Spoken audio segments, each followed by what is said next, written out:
Holy crow.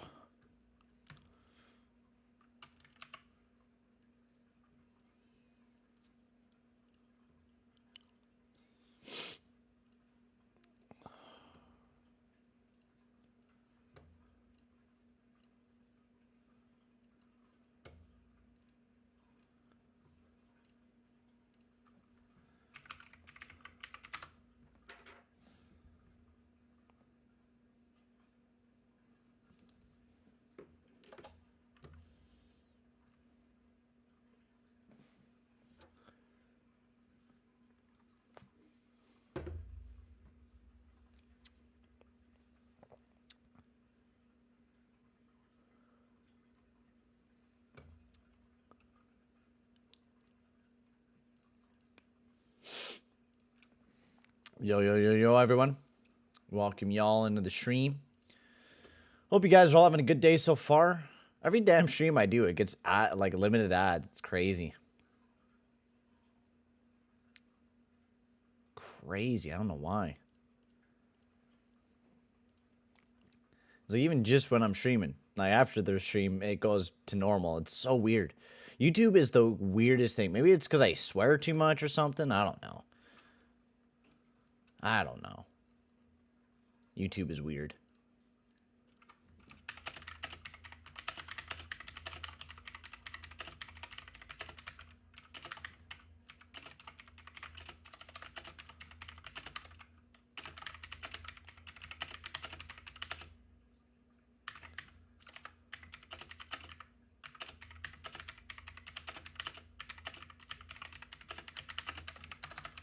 Posting everything out on the socials and drinking my smoothie. I also gotta take some vitamins because I forgot to do that as well.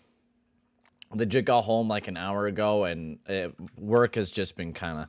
It hasn't been crazy at work. It's just been I've been doing a ton of crap over the last like few days, so I haven't just had any room to breathe. Which to note, I'm not gonna be recording the podcast tomorrow. I know I keep pushing it back and stuff, but. My plan is now I'm going to record it on Sunday, just so I can start doing it Sunday, and then it'll either come out Sunday that day or it'll come out Monday. So we'll wait and see. But welcome in, Ace. Hope you're having a good day, buddy.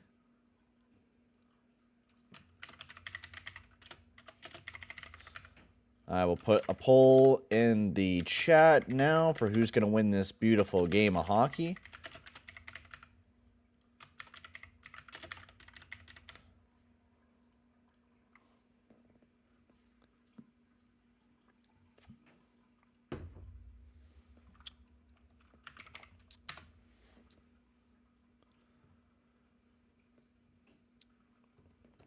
But yeah, I was going to do podcast tomorrow morning, recorded with Perlo, but I really don't have a whole lot of time to relax. So I've been just basically just working. I did the Huskies last night. I'm doing this game right now. So it's been busy. I've been really busy. I've been doing good. But hella busy. Hella fucking busy. Which is fine by me. I don't mind being busy, but fucking hell. Kind of want to lift this guy up and then. How's that look for you guys? You guys like that kind of point of view a little bit higher than me? I like the monitor being up a little higher. It's like right in my peripheral view. I don't have to look down, so I kind of do like that.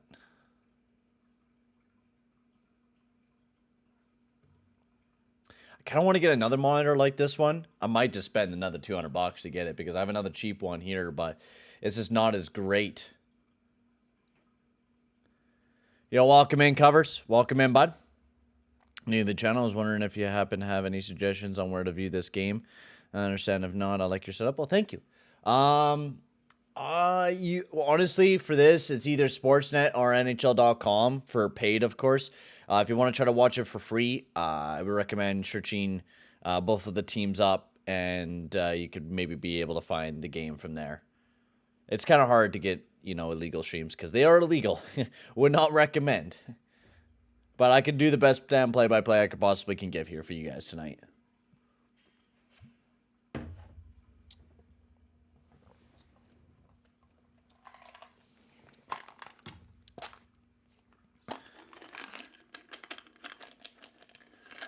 I need to take my vitamins because I've been getting like no sunlight like at all.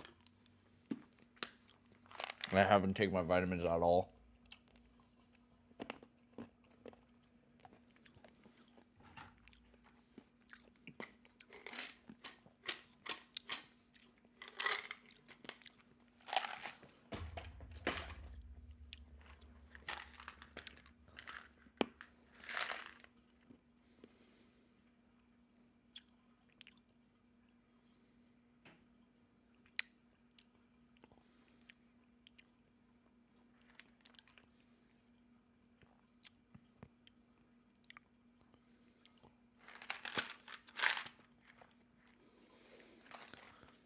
I hate these fucking caps, bro. Just take my calcium later. Yeah, I can see the stove a little bit better. All right, guys.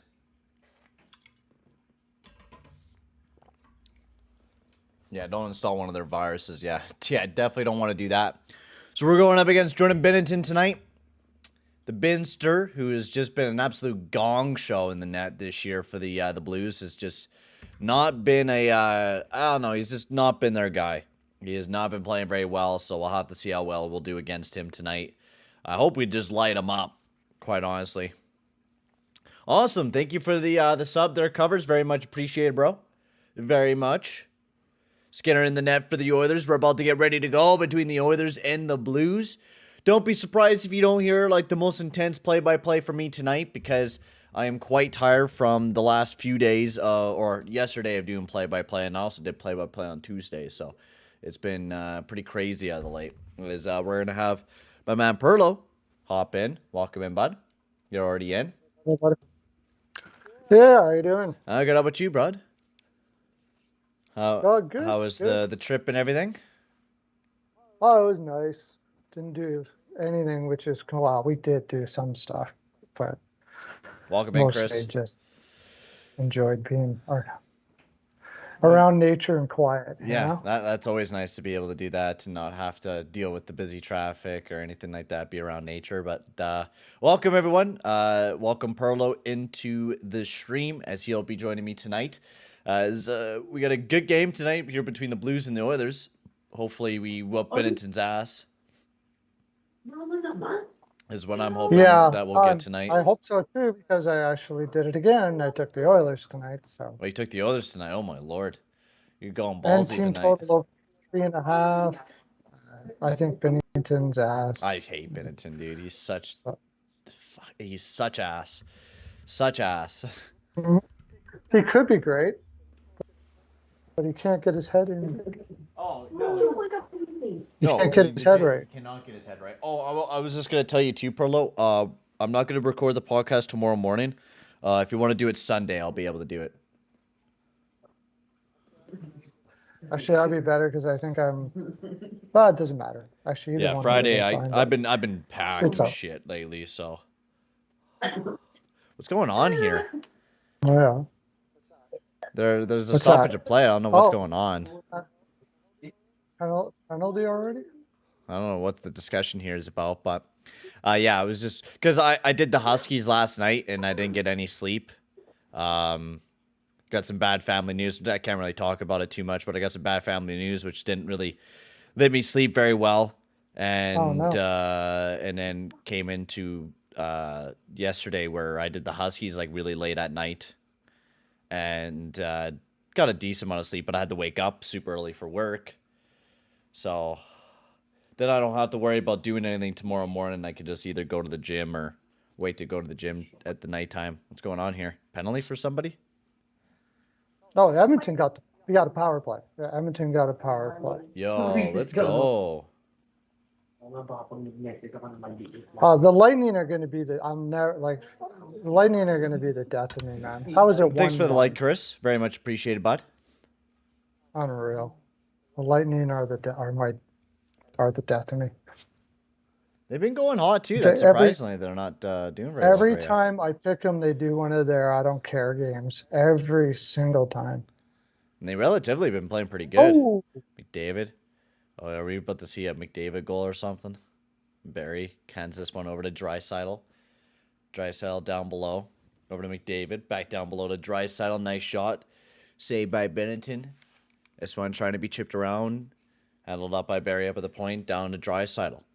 Draisaitl waiting. Tries to send it down below. Picked up by Hyman. Beautiful backhand. And stuffed away by McDavid, I think that was, is the Oilers. no. Was that Hyman? Hyman. Oh my fucking Another god. one. Hyman is insane. Perlo, this has been a time that we've been waiting for. Hyman has had the worst finishing luck fucking ever over like the past, like I would have to say like 26 games to start out the season. Even though he was doing quite good, he was having the worst finishing luck and he's finally able to pot a few more goals. That one, what is Binnington fucking doing, dude? He's garbage. Set him down in the minors, dude. What? He's garbage, man. Like, how do you not save that? Like, you see it coming, and how do you not, like, oh. Yeah. They are in big trouble. Good thing we're going up against Jack Campbell 2.0. Welcome in, Chloe. We thought. Yeah, exactly. We got Skinner in net, so. Thank God. But actually, I would take Campbell over Binnington, honestly. Also, wouldn't we love to have Bear right now? What a fucking time he's having in Vancouver. And when we know it, who is calling it? Me and you. Yeah. Oh, Barry, he gets his points. He gets his. I was reading your post. Oh, but he gets his points. Fuck, we have Bouchard, Nurse. We got defensemen for that, you dumb fuckers. Like, come on, dig your head out of your ass, please, for once in your life. Yeah, he's got a good first pass out of the zone. There's no doubt about that. But if he wasn't playing for the Edmonton Oilers, if he was playing for, it's just because he's got two superstars to do his first pass. Oh my God, McDavid about to address the team again. There is value to that, but it's not value when you look at the whole part of his game. You know, I've seen another post too, was like the guy was like arguing with this other dude. He's like, well, every Norris candidate has gotten tons of points. I'm like, you don't like. Every Norris winner has played good defense as well, alongside of good production. That's what the Norris Trophy is. It's not who could get the most fucking points. And some years it is that. Yeah. Some years the defenseman usually gets a lot of points and doesn't play very well defensively, but doesn't happen very much. Welcome in, Cola. Yeah, it is. We should get into the play-by-play instead of talking about that. We'll talk about that more in the intermission as Draisaitl gets a handle of it. Because if we go into it, we'll go into a whole tangent and they'll take up the entire first period, and then intermission we're like, shit, I guess we talked about everything. CC gets a handle. Now we're going to go on a tangent about going on a tangent. Yeah. CC. Bouchard trying to carry this one up, but turned over by Thomas. Bouchard gets a handle of it again. Whips this one over to Yamamoto, but great stick by Krug. Nuge gets a handle of it, and this one sent in deep. Oilers are up 1-0. 6:48 remaining in the first. Is this one chipped up by Nuge to the point to Nurse? Nice shot. We also got to pull Janmark off that second line. I cannot believe he's still up there. He's done nothing. Oh, yeah. Krug sends this one over. Oh, my God, what a chance. Yeah, it's much better to have him up there than Puljujärvi, though. Oh, way better. Put him on the fourth. Oh, that makes perfect fucking sense. Yeah, let's just play Puljujärvi on the third line with Holloway, Hablund, and Puljujärvi because, putting three guys that have no confidence in the NHL together is a real fucking good idea. Love the idea. I guess they're trying to do like a kid line or something. Puljujärvi gets a handle of it. Nice shot. Big save by Binnington. Puljujärvi trying to get a handle of it, battling up alongside of the boards. That one gets loose.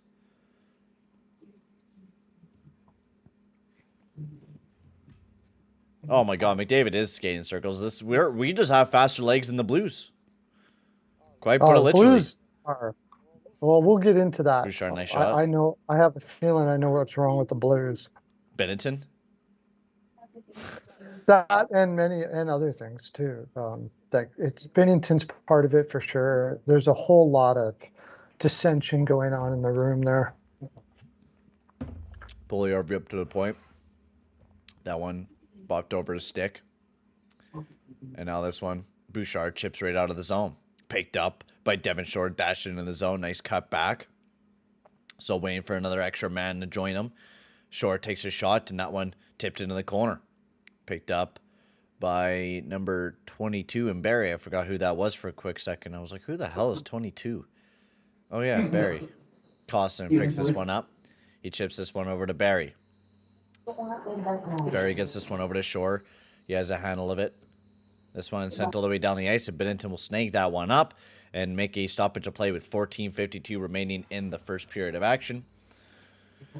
Also, everyone, make sure to go check out my man Perlo. I'm going to put the link here in the chat here. Yeah. Everyone, make sure to go check him out because it'll be very much appreciated. Go give him a sub up. He's the man who's joining me for today's episode. Yeah, and I think, what was I going to say? Yeah, I got my next trade video, I think, is going to be Tarasenko. So St. Louis. Oh, yeah. I thought since it was St. Louis we were doing, I thought I'd mention that. Yeah. And, offside. Edmonton looks like St. Louis just looks like they've given up the ghost. That's crazy. I had them on the as a bubble team. Yeah, I had them in the playoffs. I didn't know. I didn't think, like, I wasn't confident that they would make the playoffs. So I'm not totally surprised. Like, I'm hearing a lot of people, like really good people that I usually again, cappers, and they're like totally confused by it. I just don't understand how you look at their defense and be confused by that. Yeah, like I knew, like, I don't even think, I think I placed them at 4th. We placed them pretty low in our rankings, I'm pretty sure, because we weren't too confident in the Blues being a team this year. I think I still have my documents somewhere. Where's my stats at that I had? I neither one of us had the Jets in, and I still don't. I had the Blues. I had the Blues on 4th. I had the Dallas Stars criminally low at 5th. Oh yeah. Fucking hell, isn't it? Yeah. And I had Nashville at 2nd. I had such high hopes on Nashville, dude. Fucking hell, that my predictions dropped off. Dropped off. Yeah. Yeah, I had Nashville high too. I should have had Vegas up a lot more than what I did. That I'm at 5th. That was so bad by me. But I'm only gonna get better by these predictions next year. I had Vegas. I had Vegas pretty high. I had Vegas in the playoffs for sure. Yeah, I just didn't have very much belief, but I should have had more belief in Bruce Cassidy. McDavid carrying this one in. Wow, I got over to Hyman, big shot, saved by Binnington.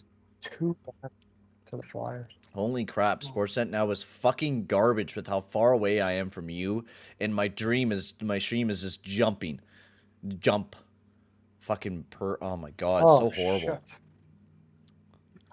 That's why I'm trying to be chipped out of the zone over to McDavid. He's skating speed, dashed into the zone, trying to get past Bertuzzo, but he gets tripped up by him. No, this one picked up by Krug. Krug shovels this one in deep. Picked up by Nurse up alongside of the boards, waiting. No. So was that picked up by Nurse? No. Man, we need to break this fucking shit defensive pairing up between Nurse and CC. I swear to fucking God. Why do they think that this is a good defense pairing between the both of them? Moronic, dude. Moronic why they keep thinking that this pairing works. It does not. You have Nurse who can never break the fucking puck out of his own, and you got CC who can't. What was he doing there? Nurse with his dick up his ass. Like, what are you doing, man? No, why are you just standing there waiting for something to happen? Dude, you have 2 guys hard on you. Move the puck. Do something with it. Yeah, and you got all the momentum in the world, and it's gone because of that play. Yes. Crazy. McDavid did get tied up behind the play, though, but even Bertuzzo did, so it was like 4-on-4 anyways. But, like, I don't know what Nurse was doing there. I've talked about a lot that I really don't like the Nurse and CC pairing. It's actually one of the worst in the NHL. That pairing right there, it's up with Sherratt and Snyder type of levels of bad. Oh, ouch. Like, their goals against is 17.1. I think Snyder and Sherratt is 18. Like, they're up in the levels of that defensive pairing. You know who's really good? Nurse and Bouchard. But they don't fucking play him. You know what? We're going to bench Bouchard because he makes a bad few defense plays. But yeah, let's play Barry, 22 minutes per game. Because that makes perfect sense, Woodcroft. I love how you're turning into Dave Tippett 2.0, and I have to have an aneurysm every time I watch this goddamn team and wonder why. It's like Nurse and CC are my new Tyson Barry and Nurse. I'm never at ease. I'm never at ease with the defense. No, no, Why? it hasn't changed much. And you know what I'm most Nice chance for and Hamlin. I do this bias. I do this voodoo to myself. I like to say I'm not a homer, but I can't say that because I was a person who thought somehow this defense was going to be better. I know, same. Because of the new. But the whole end of when the coaching change happened, I said it's not going to change much because the defense is not good and stuff like that. And then I convinced myself. Well, I talked about it with you a lot about Woodcroft, and I was like, "Oh, Woodcroft, he's going to change this team. I believe in him." And I think that got into there a little bit as well. That probably changed your mind on it because I was highly on him, but just didn't work out. Even last year, Nurse and Bouchard didn't work out too well, but they did better offensively. But I just believe that like Nurse and Bouchard would be a lot better this year. I thought for some reason Kulak would play better with more minutes, and I was wrong. I think that's the biggest reason. You know, funny enough, for me, that was the big. Oh yeah, that's the problem too with Kulak, right? Like Kulak, with just the amount of minutes that he's played this year, he's playing way too much, and that's the same with Barry. Like our top 4 is basically our top 6. Like it should be a top 6. And I think you keep Kulak and Barry together, but what I would like to see is Nurse and Bouchard, and you do Broberg alongside of Cece. I think it'd work a lot better. Not saying that the Nurse and the Broberg and Bouchard pair doesn't work, because honestly, that pairing has been quite good. But you have a struggling top pair between Nurse and Cece, which haven't been able to do very much offensively. They get stuck in their own zone a hell of a lot. You could even talk a lot about Kulak and Barry doing that a lot, but I say they play better defensively together in general. But you need to give them less minutes. So that's why I'm saying you split Cece with Broberg. You play them a little bit more minutes. You get Broberg up to 15 instead of playing them 13 minutes per game. And see how that goes. And I don't know why we're continuing to not play Holloway up on the second line, or even Puljujarvi for the matter of fact, because Janmark has done nothing. Absolutely nothing. And what I mean by nothing, like barely any shots, fucking like dick all. Like he's done nothing for this team. Up on that second line. Nothing. I want to try to find the stats again, because I seen someone post the analytics for Janmark and how garbage he's been. Nice save by Skinner. Oh my god, please find this. Where is it at? This guy posts like way too much. Holy crow. Yeah, so in Janmark in 7 games had 6 penalty minutes, 6 shots on goal, and no points. And his analytics haven't been that amazing from Janmark. He legit does nothing out there. Every time I watch him, he has to handle the puck. He plays decent defensively, and that's it. But this guy is playing, he's playing like fucking 16 minutes per game. Like he's playing way too much than what he should be. Like it's crazy why we keep thinking that Janmark is a good player. It's like tip it with Archibald or anybody. Yeah, well, that's what it is. Is the perception is with Janmark. Is one thing Janmark does well is he does get the puck on the boards quite well, right? The problem is once he gets on his stick, it doesn't matter. It's like the argument I'm having about Barry with McCullough there. Is that his name? The writer from the Journal? He's a writer Brownlee, for the right? Journal. You're talking about Brownlee? No, not Brownlee, no. And by the way, I didn't go like on this, just so everybody knows out there, I got on Twitter, I have something that's just going, I said about Barry, and I said, good thing, it's too bad we couldn't have a good young player like Bear instead of Marino. Barry. Well, yeah, I didn't even mention that part. I mean, or Caleb Jones.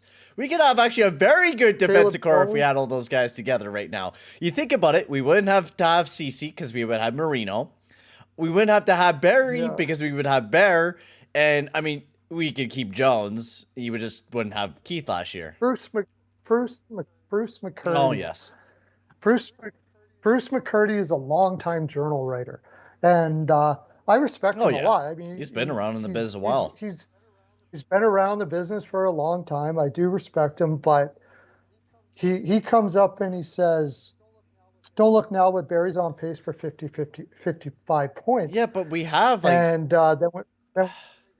then we got it. And then I got into it. I'm like, even if we have guys that can put up points. That's one argument. But the fact of the matter is, he's a defenseman where the only way he's a positive on your team is if he's at least a point a game player. Skinner. Yeah, well, that's the thing. And how Right? many wins is he generally going to give us by him playing atrocious defensively compared to the 55 points that he's on pace for? He's not. Right? That's It's the whole it's point gonna I'm trying even to it say. actually not even gonna even it out. He's like really not helping us. Really, you watch him play. One thing a guy said was his Corsi is a Dude, lot better. fuck off with Corsi, dude. It's the worst fucking analytics ever. Oh, Corsi says this and Fenwick says, fuck out of here, dude. You're using the worst analytics ever. Yeah. And then you're making fun of me because I actually bring in good analytics. And then you're telling me Corsi's better. Fuck out of here, man. Suck my ass, dude. No wonder why. Me saying all these curse words is me wondering why I'm getting limited ads. This is why. Suck my ass, dude. I don't care. It's so stupid. I don't get like those analytic guru haters that like bring in Corsi and all this other crap. They only bring in analytics when it benefits their argument. That's the only time that anybody ever brings in analytics. I'll generally bring in analytics for just about anything, whether it's a good player or a bad player. I don't care. I don't care if I'm wrong or not. Like I'll accept if I look at the analytics and I'll take a look at a different, that player a little bit differently. Anyways. Mm-hmm. But no, okay. So anyways, I said, I mean, of course, there's a place for it, but it's not the only be all end all of everything that there's. By itself. You can be a good Corsi. No, you can be a good Corsi player, but Barry gets some of the best minutes you could ever get. He is constantly on the defense pairings for players. The Corsi, I think with Corsi, it doesn't take into account of your teammates and stuff like that as well. That's with what I mean. JFresh, the analytics that I sent you takes into the account of what their teammates. That's why their total WAR percentage is also included with who they're going up against in their competition and also who they're playing alongside of. Right. You have to compare it to to a player of replacement. So if someone would replace you, what would they be? Right. So let's say we took a Bear and replaced him with Barry for the minutes that Barry plays. Hugely benefit this team. Hugely. No doubt about it. I fucking always laugh at the people. Well, you know that mistake that he made 2 years ago? Oh, wait, do I bring up the fucking problem that you were, you made this mistake fucking 5 years ago where you said this thing? Fuck off, dude. Like, he made a mistake, one mistake where he was benched for a whole entire game, had to come out to play a shift, and turned it over. Are we going to blame Josh Archibald, who took the stupid penalty and put us in that situation to push it to overtime? Nah. Also, are we going to talk about how we were down 3-0 in the series already, and we were basically fucking out? Nah, no, we're just going to blame on Barry for that one single mistake that he made out of the many awesome things that Bear did throughout his time in Edmonton. It's crazy to me how people will poke at one thing and the xenophobia of this fucking team as well. Let's hate all the Finnish players and all the Europeans. And if you're not from Edmonton or Alberta, you're a fucking asshole. It's like, come on, guys. I just don't get the fan base. I don't get a lot of the media people. It's crazy to me. Especially that whole hate article from Spectre on Puljujärvi. Made no sense to me. What was wrong with Spectre? He has this hate on for Puljujärvi. I cannot believe the guy's still hired. It's crazy to me. It's crazy. Yeah. And we're going to continue to have this problem. We're going to continue to have a shit team. It's insane. I think with McDavid, I'm having that belief that we're just never going to win a cup with McDavid. I don't think it's going to happen for a long fucking time. I think I'm going to probably go my entire life without seeing this fucking team win a cup. Unless some miracle happens. Yeah. I know it might sound like I'm a Debbie Downer and negative talker, but no, like, generally, this is a thing that, things happen to teams. We're badly managed. We're a lot of teams out there that are poorly managed, and I'm not really going to fucking have very much hope anymore. After this year, coming into this season, having so much hope for this team, I'm not going to do that anymore. Or I try not to. I have hope always, but try not to. As power play for the Blues, Krug bounces this one back. Until things change and Holland gets fired and we actually get a good GM that's progressive and can actually make some changes, that's like the only time I'm going to really believe that this team can win a cup. Krug has a handle of this one. He stops up, chips it back. Ryan O'Reilly bringing this one up. Dashed into the zone as he flicks this one over to Tarasenko. Ryan O'Reilly making some nice moves as he pickpockets Barry on the PK. Oh my god.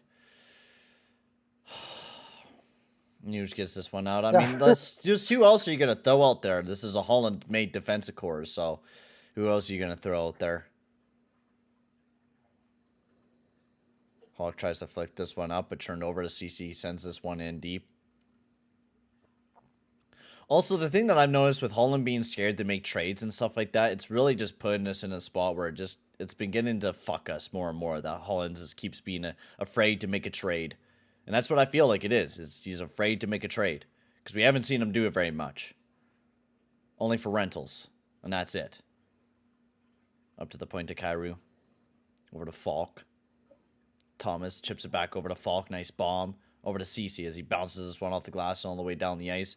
7:20 remaining in the first period of action. 16 seconds remain on the power play. This one trying to be poked out of the zone. Battle up alongside of the boards. This one poked out. Hyman has a handle of it. Taking this one up. Make a nice pivot move as he waits behind the net. Looking. Burning a little bit more time. What are the Blues doing? You're on the power play. You're not playing 5-on-5. Bouchard. Now it is. Now 5-on-5. You haven't got to 5-on-5. No, I just got to it. Hyman was just undressing them. Man, the Blues team is just sleeping. What was Nurse doing, man? We had all the momentum in the world, and you made a crappy defensive play. Holy crow. McDavid now carrying this one up. McDavid over to Hyman. And Nurse has been so bad recently, too. So bad recently. Oh, we have Barry and Bouchard. What the fuck are we doing, guys? Why do we have Barry and Bouchard out there together, guys? Oh, my God. Panic! Panic! It's panic time. Please get out of the zone. Barry, don't lose this puck battle. Actually, never mind. You can't win that. Never mind. You're weak. Get back in the gym, Barry. You got to work out harder, buddy. Oh, man. I can't believe LA came back and tied the game. I'm going to be red today. Oh, jeez. Bouchard has a handle of it behind the net. Looking to break this one out. 5:58 remaining in the first period of action as finally the others tamed it down. They got a handle of it. They just have to get it out of the zone before they screw up with Bouchard and Barry out there. This one gets chipped over. Costin sends this one in deep. And this one picked up by Charu behind the net. Sends this one deep. Picked up by Shore as he chips this one around. Barry sends this one down below as he chips it in. Trying to be snagged down. This one kept in. Ryan over to Shore. Nice backhand. And that one just missed the net wide. This one looking to be carried out. This one chipped up for the Blues. Sent deep into the zone. Barry loses another puck battle up alongside of the boards like usual. As this one gets chipped up to the point, and that one not able to be handled by Falk as this one chips out of the zone. 5:12 remaining in the first period of action. Krug has a handle of it. You're welcome in, Steven. Not the only team struggling to beat the Blues. Been there before. Oh, dude, we're not even really struggling. This is a tie game. I'm always complaining about my team. That's just a usual. It actually still would have been 1-0 if Darnell Nurse wasn't such a dummy. No, I actually heard the greatest thing for somebody the other day, which I totally agree with them, is Darnell Nurse is okay defensively. Like, he does have some good analytics. But his defensive IQ is the dumbest, I think. Like, I think he's one of the dumber, like, number one defensemen in the league, where his IQ, I just think, is not up there. He plays good. He has good compete. He doesn't play bad defensively. He plays really good offensively. But I think his hockey IQ is lacking at some moments of time. especially with that play there. Like, what are you thinking in that moment? Why are you continuing to hold on to the puck and then throw it up the middle? Like, it makes no sense. No other sense. Face-off win for the Oilers. Nurse shuffles this one over to CC as he sends this one around. This one bounced out of the point and not picked up by Jordan Kyrou again. 4:20 remaining in the first. He's looking to carry this one up. Tried to shovel this one over. Turned over by McDavid. He's looking to dash this one in the zone. Tries to chip it back up, but broken up. And now the Blues look to be on the countertop. Perlo sends this one up, but turned over by Hyman. Over to Draisaitl. Draisaitl flutters this one over to CC. Tried to get it down below to McDavid, but turned over. Barbashev sends this one all the way down the ice and picked up by Nurse.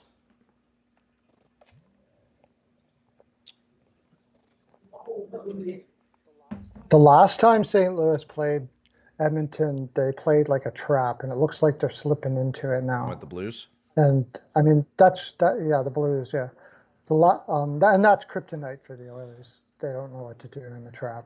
Like, every team should learn how to play a trap just to play it against the Oilers, because you don't even have to do it well.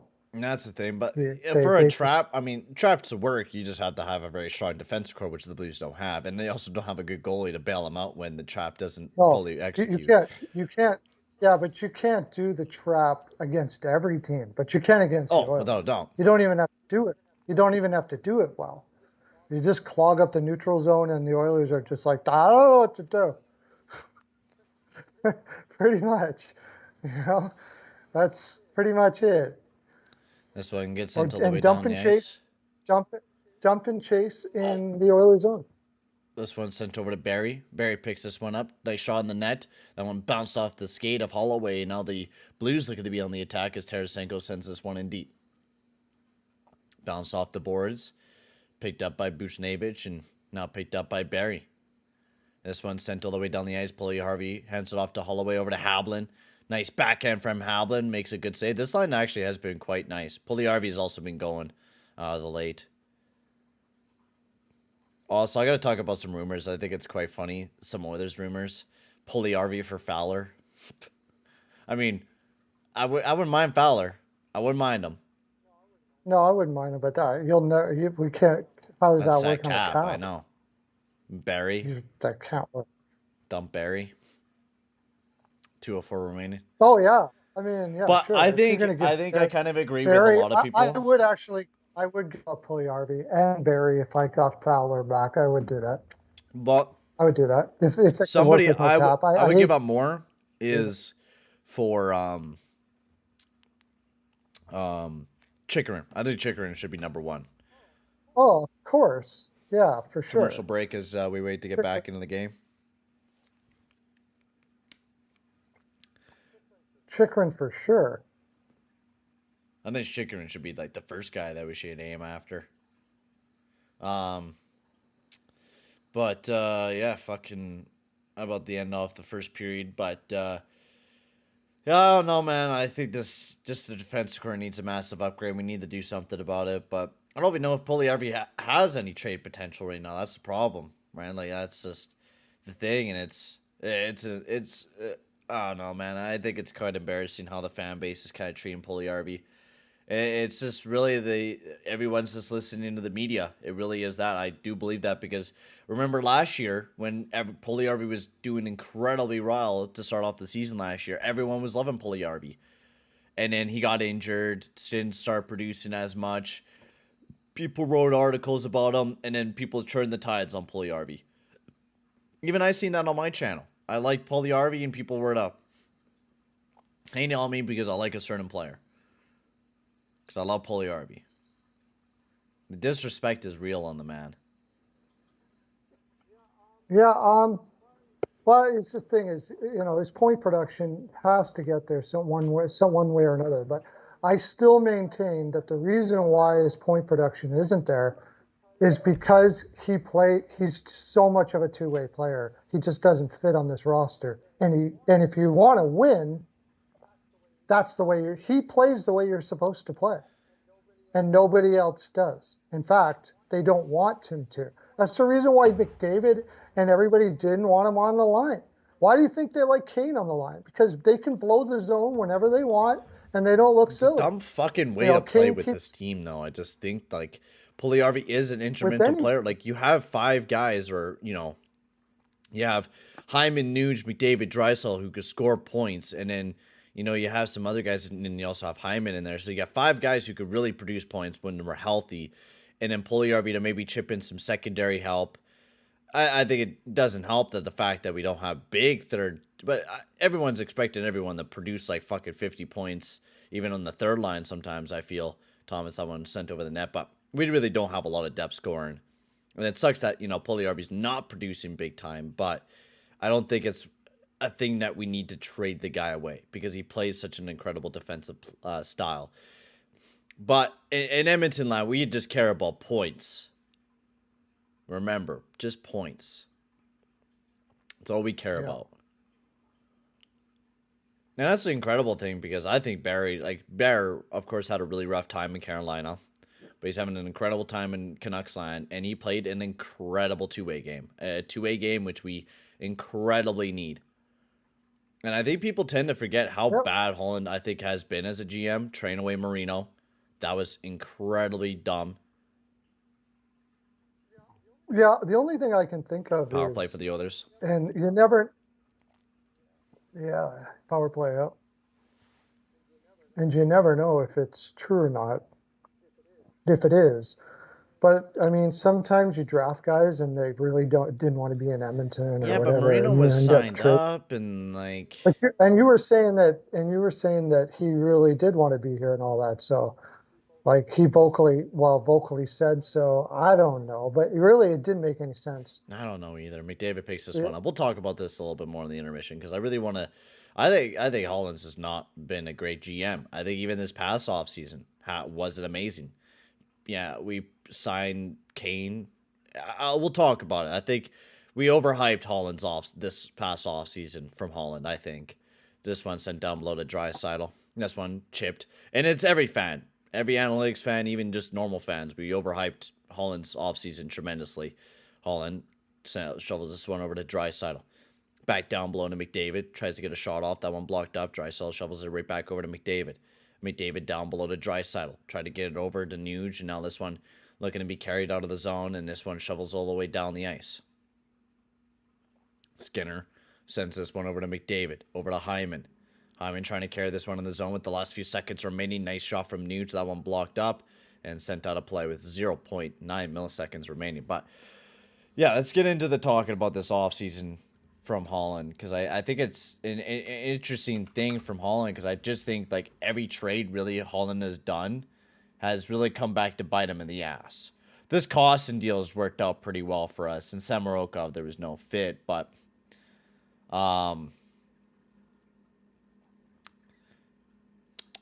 going back to when he started as our GM, he hasn't made a lot of trades, surprisingly enough, either. But his first trade was the Neil for Lucic deal, which I didn't mind. We didn't really lose too much in that third-round pick. I think that was kind of like an evened-out type of deal. Neil was good for a year and then was ass after that. We didn't have to deal with the big, payout that we had to deal with. But legit, you know what we got for John fucking Marino? A 6th-round pick. A 6th-round pick for John Marino. That's all we got. Nothing else, just a 6th-round pick. Yeah, that only makes sense to me is if I know he was signed. He signed. Okay. The fact that he was signed doesn't really mean Actually, much. he didn't. He had signing rights, so he was in college. Okay, so he was in college. Did they sign? How'd they already signed? So Furman looks like. He didn't want to stay. It looks like he didn't want to stay yet. We're in a tough spot.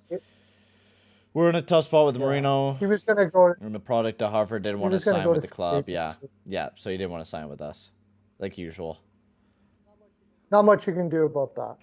So that happens. But it is understandable at the time because we were just starting with the Holland era, so it was like kind of understanding. You'll welcome in Jonah, and welcome in Leafs Addict as well. I'll tell you what Holland is going to do, and he's already doing it. If you're from Western Canada, the Edmonton area, and you're in the first round, we're drafting you. Oh yeah, that's the way it's been. Oh yeah, That's the way he's going to do.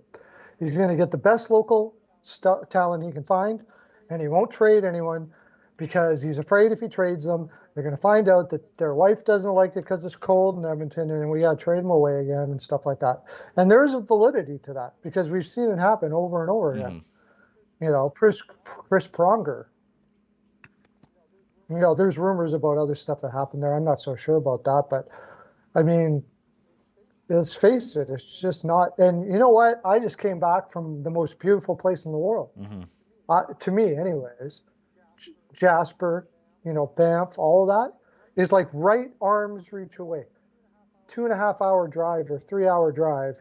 And for wealthy people like that, it's nothing. And you can't make your millions and be able to go check out that all summer, you know? Like, I don't understand it.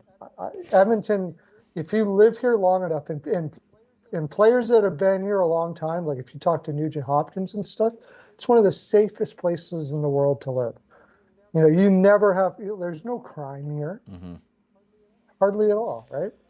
And family is great. There's a lot of nature out here, so it gets cold. I guess. Yeah, I know. That's all I can say. And it's so weird. It's just, and that's the thing is, like, you take a look at the last few drafts. Reed Schaefer was a Edmonton product. He was from Spruce Grove. Bergault's like the only Quebec, but every guy that's been drafted in the first round has been Canadian. I think the only guy, Broberg was a Holland draft pick. That was a rough one. Rough one. Dude, that's such a shitty one when you had Zegras right under you. You had Baldy. Oh, Matthew Baldy on this team. Oh. Yeah, you had Baldy. Had Caulfield. Isn't Baldy a Minnesota guy? Yeah, Minnesota guy, yeah. Yeah. Caulfield, like I said, I don't talk to these guys. I don't know. You can't say, isn't Caulfield's American, right? But he's in Montreal right now, so it's like, I know, but yeah, still would be it's still pretty cold. And Philadelphia passed on him for York, and I like York, but I mean, come on, Caulfield. Yeah, it's just because he's small, but I don't think that's what it is. I think that's exactly why. That's Chuck Fletcher you're drafting. You're welcome in, Renegade Man. I hope we don't go for any of Comtois, Klingberg, or Shattenkirk from the Anaheim Ducks. Those three guys are atrocious. We don't want any of those three guys. Can we please just stay? Comtois has had a problem. Like, he's been having. I mean, I wouldn't mind him, but for Puljujarvi, for him, I just don't think that's even. No. And Klingberg or Shattenkirk, both of them. Shattenkirk is 2.0 of fucking Barry. I'm hearing this all over the place about Klingberg. Actually, I just heard a guy who's supposed to be a professional or an expert say he's one of the best all-around defensemen out there. Say what? Nuh-uh.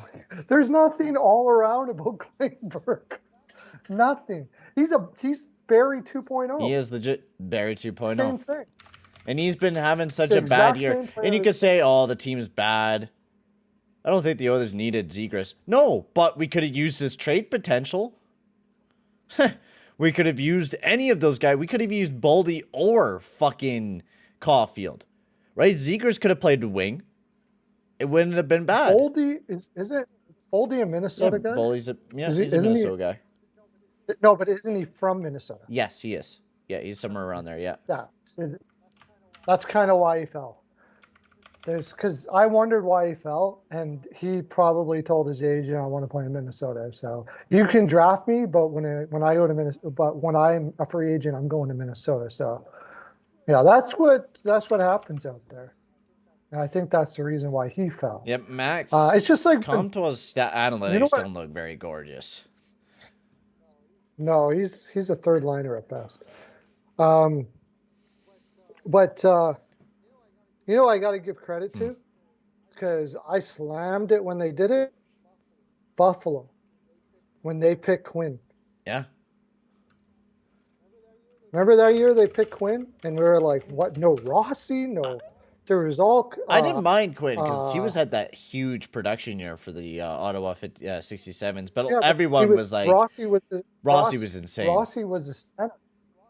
Rossi was his centerman. He's been insane this year, though. So everybody was, and I did too. Everybody said it's because of Rossi that he had all that, and I was so very, very wrong. The guy's freaking amazing. Also, amazing. I would like to talk about Dallas Eakins for a quick second. Is he? Because I've been hearing everyone trashing on Eakins and stuff like that, and I always wanted to take a look because a lot of people give him praise when he was playing in the coaching for the AHL, but once he gets up to the NHL, he seems to not be able to do very much. So I wanted to take a look and see why people hate the guy so much and everything like that. Is that? Because I see kind of people make fun of Eakins. Holding on to Broberg, but to get Chychrun, you have to. Yeah, I know. I don't know why we're holding on to Broberg so safely. Like, we're in a situation right now where we're trying to make it deep, and we are an ass team defensively. We cannot keep being afraid. Anyways, what do you think of Eakins? Do you think he's a good coach, or do you think he's just been on bad teams? I know when he was here, I liked what I saw, but when you really break it down, though, you have to ask yourself, could any coach do much with that Ducks team this year? Really? No. Fuck no. Like, that defense is just diabolically bad. Gibson hasn't been able. You got injuries. They're all very. You got injuries up the ass. Very young. They're very young. It's obvious that, and I agree with what he did, Verbeek. He plucked got a few guys off for free agency that he'll probably trade at the deadline for picks. It's hard to get yourself motivated when you're quite obviously tanking like they are. And that's why I don't believe Eakins should be getting this amount of hate, really, because when he came into the Ducks, this was a team that was slowly falling apart. They weren't a great team. Like, you take a look at the 2019-20 team, and he actually was able to do a decent amount with a team that had fucking Sam Steele up there with what? 1, 2, 3, 4, 5, 6, 7. It's your 8 in your top 10 of goal scoring on your team. Right? Like, he was actually almost able to pull together a 500 team. The next year, he didn't do that bad. Even the 31-37 year, he had a pretty strong team with Terry and Zegras last year. So I don't know why Eakins, I get he's not doing fantastic with the Ducks right now. No, but how do you expect a team with Fowler, Kulikov, Benoit, and Klingberg, and Vakanainen, and Shattenkirk, and Bellevue to play as your defense core with Dostal and Ollie Eriksson Ek to play in your back net right now, and John Gibson, who has been a nobody over the past few years? What do you expect? What do you expect out of that team? Well, yeah, and Gibson, I mean, Gibson he keeps on saying he wants to stay and, fix it in Anaheim, but he doesn't look like he wants to. One thing you got to say is everybody in that forward group that is going to be the core gets better every year. Zegras, Terry, McTavish, They all have been looking pretty solid. Yo, the legend off the wall hockey's in the chat. Welcome in, bud. Hope you're having a good day. Holy man. Hope you had a good stream as well, bud. Hey, man. Now I'm back from the mountains. I got to get on with you again, buddy. Hope you had a good stream, bud. Yeah, he did. What game did he do? Oh my God, I can't remember now. He was doing a game of something. Probably the Bruins LA. Is that over? Oh, the Kings won. Oh, that killed one of my parlays. Frick. Unbelievable. Kings beat the Bruins. I had them in reg and I had them in a parlay. Always lucky when the Leafs lose. Were you watching the Leafs game? Welcome in. Go Kings, go. I know you were probably pretty happy about the Kings winning.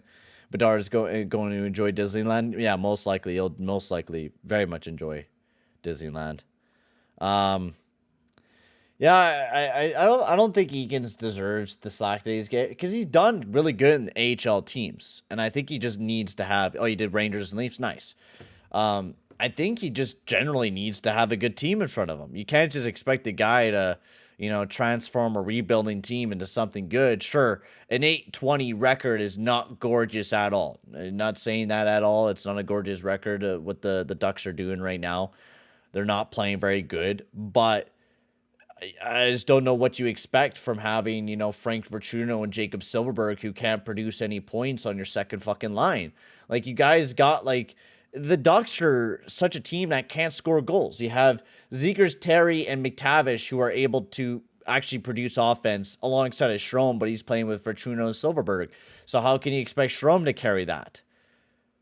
I just don't know why people are hating Eakin so much when I don't think everything is part to blame with him. I think it's just part of you're going into rebuild.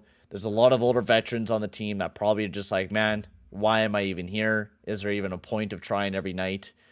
Right? Like you were saying, probably a loss of competition and just like a loss of I don't care right now. Look at Silverberg. I mean, he's just he's a waste now. It doesn't do anything. It's like he just doesn't do a damn thing out there every day. He's just basically riding his contract out, and out he goes. Henrique is probably going to get traded, and they'll cover part of his contract or whatever. Somebody will pick him up for some depth scoring, and that's really what it's all about. And I think they just kind of, when Verbeek came in, all the players realized what was going to happen. And when Lindholm left, I mean, you know what's going on, right? So once Lindholm was gone, you knew they weren't going to be getting free agents to get better. And then when you get Strome and when you get Bertrand, you kind of, like, from a player's perspective, if you're down there as a player, you think, oh, maybe we were wrong. Maybe they are going to. And then you realize what Strome and Bertrand are. I mean, they're not guys that are going to carry a team into the playoffs. Also, they're bit pieces that are going to work out. You're welcome, in K-Draws. We should begin the period here in like the next 4 minutes, I do believe. Also, another coach that I think is criminally underrated and should get another job, Todd Nielsen. He was a coach for the one season with the Oilers. He only did that one season and then was coaching for the AHL team in Detroit, won a championship there. Assistant for Dallas. He's a coach again this year for the Hershey Bears, and he's 17-5-3 with that Hershey's team right now. Which Hendricks Lapierre, Michael Vicone, like Connor McMichael's doing pretty well there. Like, this is, I think a Todd Nielsen should deserve a chance to be in the NHL coaching for some team. Well, I think the reason why he hasn't speaking of Lindholm, thank you very much, Anaheim. Fucking Lindholm has been amazing. I mean, we all knew Lindholm was amazing. Yeah, he was always really good. He just kind of was lost there in Anaheim. But I don't think Laviolette. Kings are definitely not the best team in the league. I mean, Bruins are definitely on the top of there right now. I'm mad about that one.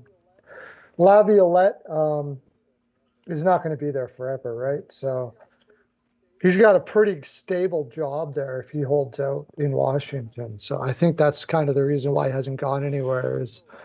There's not a lot of jobs around the NHL in general that opened up. That's the thing. It's hard to get in there. But once Laviolette is gone, I mean, there is nobody. Like, he's got a sure job for quite a few years there in Washington, probably. So it's good to. It probably I can't believe the Oilers didn't keep going with him. Who did we hire after Todd Nielsen? Was it McCollum? I think we talked about this before in the horrible coaching ideas from the Edmonton Oilers. They just kept on firing coaches. Because we were expecting to do something. Oh, yeah, we hired, we did hire Todd McClellan right after Todd Nielsen. I think we almost should have kept Todd Nielsen. He was incredible after that year. I don't know why we didn't. Well, I mean, at the least keep McClellan. I mean, McClellan wasn't, we can't even really I can't even blame Todd McClellan there. We had a team that had a team that had Alex Chason as your fifth goal scorer on the team and led you with 22 goals right behind Nuge and Draisaitl and McDavid. So you're terrible when. Oh yeah, that was the year where Tobias Ryder. If Tobias Ryder scored 10 more goals for us, we would have been in the playoffs.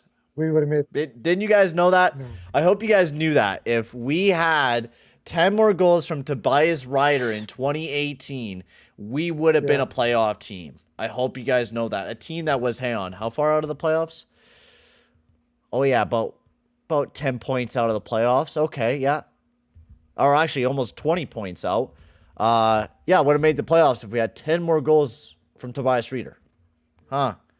Basic mathematics, right, Perlo? Does that make sense? Does that make sense in your head? 10 more goals, man, I 10 can't more wait wins. I can't wait till we're swimming in cash from all the sponsors, buddy. We're gonna get jerseys like that. I'm gonna get a jersey and say stuff like it's Reader's fault. On the back. It's Reader's fault. It's Reader's all we needed was 10 more goals. 10 more goals from Just Reader. 10 more. That's all we need. Yeah. 10 more. That's all we needed. Just 10 more. It's ridiculous. But you never needed. You didn't need 10 more goals from Armstrong. And what fucking we had 22 that year from Chase on. So how? Like that's insane. Also, I made a little bit of a trade in my yeah. What was our defense there? Perlo, do you want to even know, man? Do you want to even fucking know what our defense was that year? For humor purposes. You're gonna have a little giggle. Little bit of a giggle. We had Nurse, Kleppbaum, Larson, and then after that we had a very young Benning, Chris Russell, Caleb Jones, Sekera. So nothing's changed about this defense. We also had Wyden. Oh, wait. You know the guy who fucking broke Connor McDavid's collarbone? Oh, yeah. We also picked him up. Yeah, I forgot about that. We also picked him up as well. And Brandon Manning, baby. The man.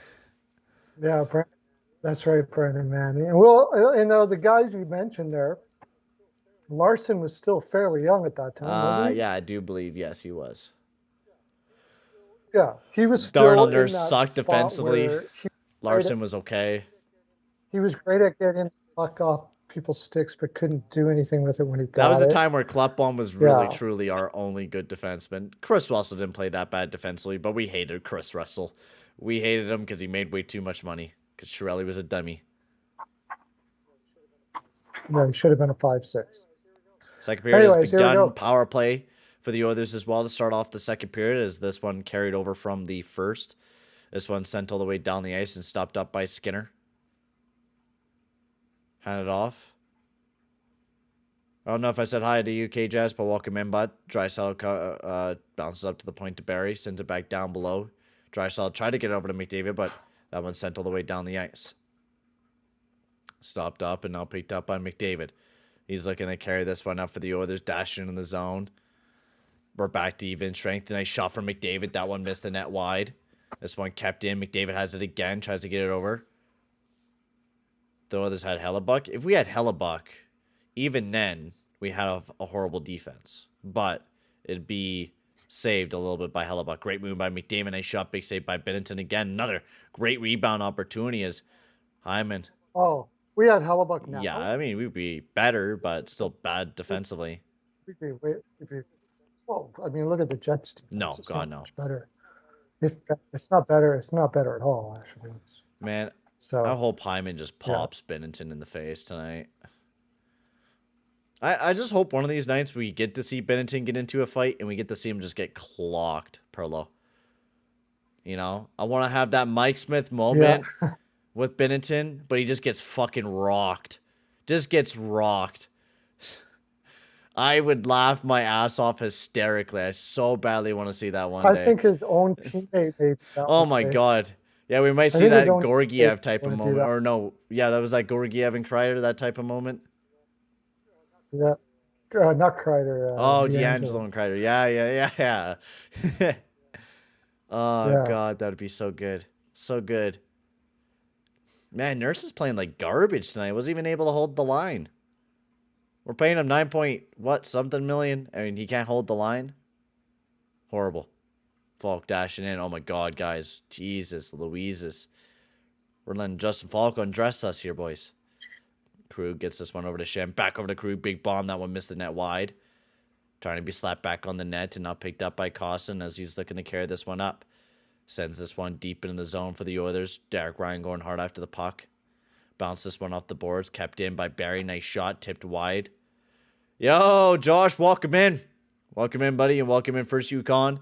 Pull off Smith off the LTIR for one game just to rush the center and knock out Bennington. Yeah. Yeah, I'd be like, yo, Smith, we're pulling you off the LTIR for one game, buddy. Just so you could go fucking just run at Bennington and give him a run for his money. All right? That's all you're going to do. That's all you're going to do, bud. Just run at him. Knock him out. Oh! Beat him. No. No. Thomas has a handle of it up alongside of the boards. Up to the... right in front of the net. And nice. Actually, that was just poked off to the side. Barbashev went big 1-T. Big save by Skinner again. News trying to get this one out of the zone, being tied up. Now this one pulled off by Thomas. He cuts back down. Now this one sent out. And now Yatmark trying to get a handle of it. Poked off. Yatmark with a great opportunity, but Yatmark fans on it. Badly. Like, whiffed on it.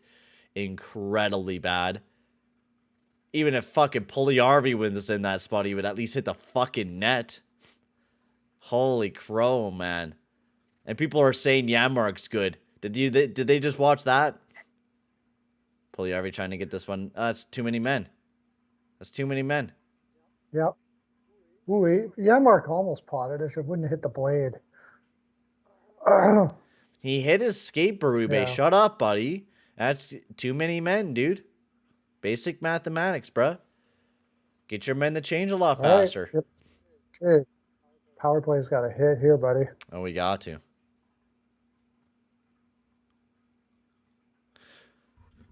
Like, how do you fan on that? Dude, there was no pressure. Like, nothing at all. And he fanned on it so bad. Dude, how did you fucking fan on that, man? You had all the time in the world, and he fanned on it that bad. That's incredible. That was definitely too many men.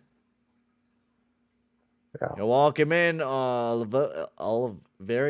I'm probably butchering your name. You're from Brazil. Welcome in, dude. Holy crap. Welcome from Brazil.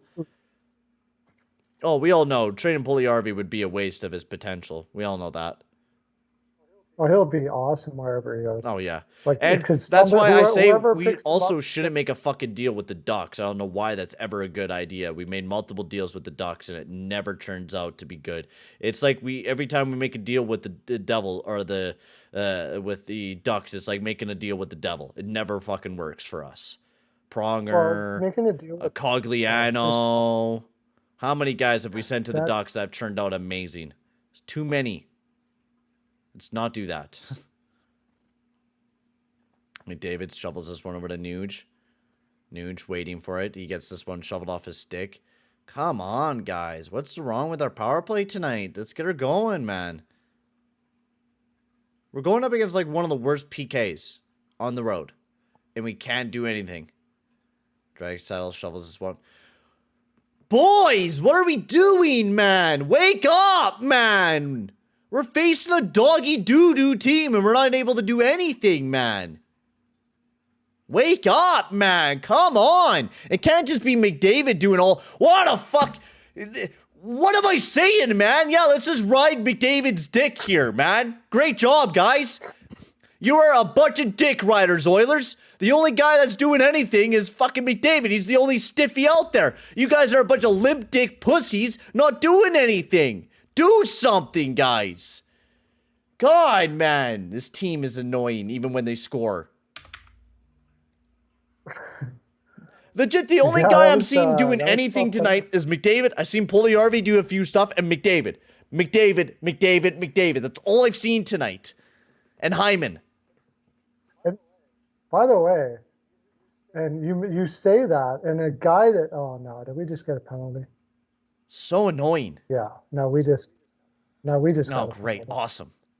I wonder who it was. Was it Janmark? Yep. No way. No way I was dead on that guess. No way. Was I dead on that guess? Please hope. I hope I'm not dead on that guess. What do you do? I'm trying to watch for the penalty. Oh, actually, you know what? I don't know if we should have got. I'd have to see it from a different angle. I don't know if we should have I think got I one just on seen that that. one. Was it Yamamoto who pulled the guy down? Yeah, it was pretty weak, I think. I I kind don't of know. seen I'd it. have to see it It from a looked different pretty angle. rough. But from that angle, it looked pretty weak. From the angle that I had, it looked pretty weak. It looked like he just kind of tripped over his own feet, and he had his hand on his shoulder. But Yeah, dude, there so, was but nothing there. There was nothing there. Absolutely nothing yeah, there. He wasn't even holding the guy. He was pressuring him. Yeah, Moto's even surprised. I'm surprised.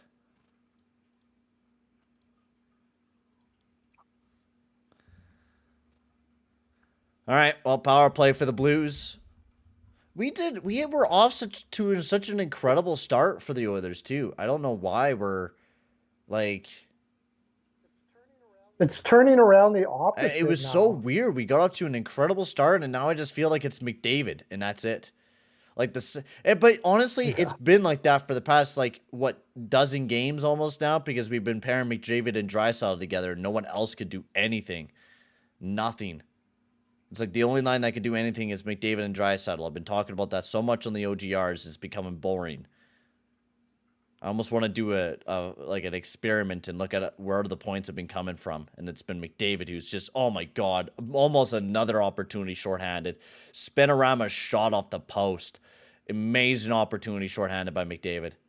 and Skinner, by the way, it's been Oh McDavid my and god, well Skinner. Skinner's been playing pretty good tonight. This one chipped up to the point, sent back down below. Thomas tried to get it down to Barbashev. Barbashev tries to center it. Now over to Krug. Krug down below to Thomas, being pressured by Nuge. Great stick as this one up to the point. Gets this one over to Krug. Now over to Kyrie up alongside of the boards. Gets this one over. Nice center and pass to Thomas. Big save by Skinner. Robbing Thomas of a beautiful opportunity with 13:33 remaining in the second. 15 seconds remaining on the power play. Oh, McDavid is legit breaking his back carrying this team. And you're in Doha watching it in the World Cup in Qatar. That Wow. is awesome, dude. Holy crap, man. We got somebody from Qatar and somebody from I think Brazil he's here. just That's so in Doha. So he's going to Qatar to watch the World Cup.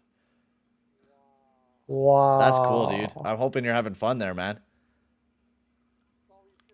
Well, he's just in there. He's not from there. He's actually just going, oh, okay, still. That's pretty cool. That's really cool. That's awesome, man. This one gets chipped back over to Ryan O'Reilly. Tries to get this one over. Dashing in the zone. Sends this one around. Shen up to the point. We killed off Over the to Krug. penalty.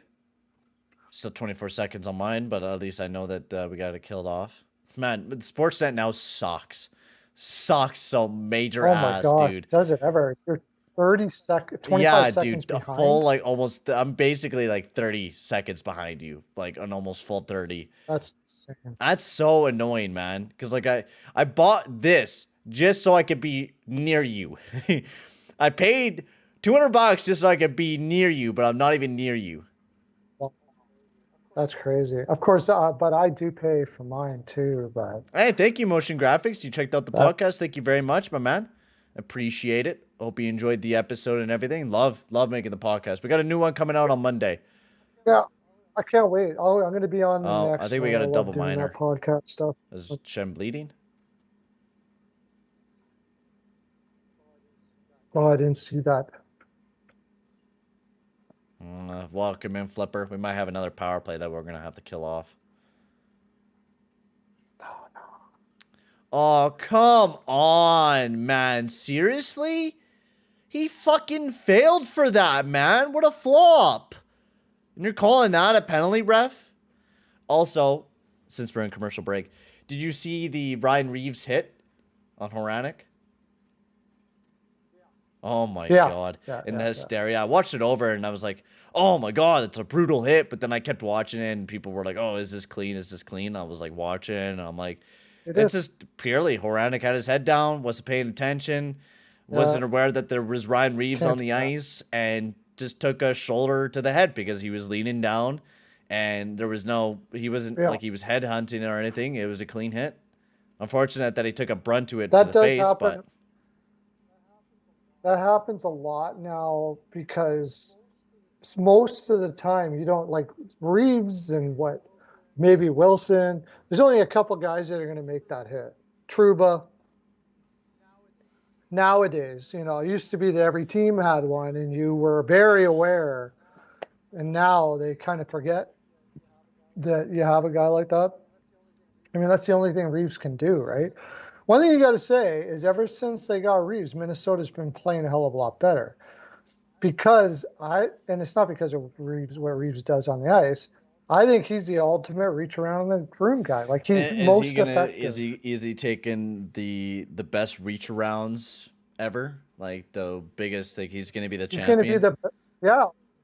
I think. Well, he's gonna go in the. Dude, Yamamoto back in the box again, dude. Payton, how is that even a penalty? I want to see this again. Payton and Perlo, reach around Hall of Fame. Okay, Yamamoto definitely did glance him in the face. That is a penalty. Okay. But good thing is it's only 2 minutes.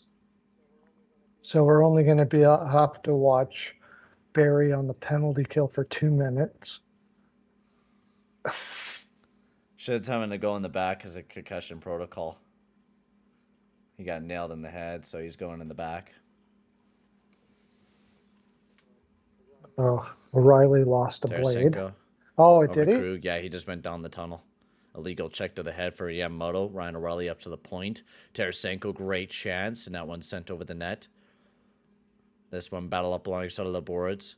And now this one chipped over to McDavid. He's looking to carry this one up. It stops up and sends it in deep. Picked up by Binnington. Stops up for Krug. Oh, Ryan O'Reilly did lose a blade. Yeah. Krug chips this one back over as Thomas carrying this one up for the Blues. Dashing in. Chips it up to the point. Tarasenko bounces up to the point. Krug gets this one over to Levo. Levo back up to the point to Krug. Over to Tarasenko. Nice shot. Levo back up to the point to Krug. Over to Tarasenko. Back over to the point to Krug. That one just missed the mark to Levo as Darnell sends this one around. And this one will be all the way down the ice and stopped up by Binnington. Binnington leaves it down below to Krug as he's kicking this one up for the Blues. Chips it back. Chips this one over to Kyrou, making a nice move up alongside the boards. Draisaitl being hard on him. Trying to grab a handle of this is Kulak and Barry. I don't know what he was doing. Turns it over. Now picked up. Try to get up to the point. 30 seconds remain on the power play. Sends it down below to Barbashev. Over to Kyrou. Center and pass. Nice blocker or a nice shoulder save by Skinner. That one turned over by Draisaitl. A one-on-one opportunity for Draisaitl looking around. Nice toe drag. Nice shot and a big save by Binnington as he swallows that one on up as Binnington will take a stoppage of play.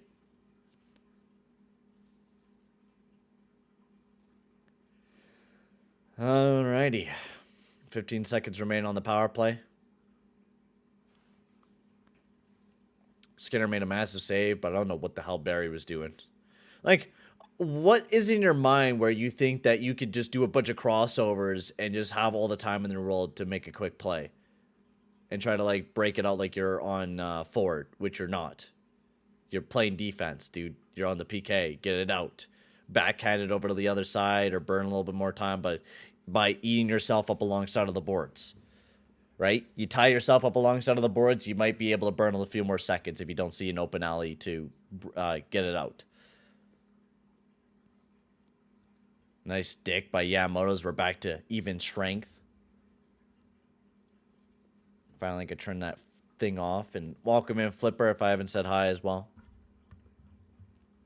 Parayko has a handle of it. I need 2 more goals by the Oilers. Also, guys, I haven't really said this very much. If you guys haven't already, make sure to hit that like button and hit that subscribe button as well, boys. It'll be very much appreciated. Oh. And make sure to go check out my man Perlo as well. I think we're about to see something masterful here in a bit. Bouchard looking to carry this one up. Oh, really? Bouchard over to Yamamoto. Yamamoto taking a look around as he almost gets nailed up alongside of the boards. And now the Blues looking to be on the attack. This one gets sent in deep. As stopped up behind the net by Skinner as he chips this one around. All the way down the ice. Puljujärvi trying to get a handle of it. Puljujärvi chips it back to Holloway. Holloway tries to center to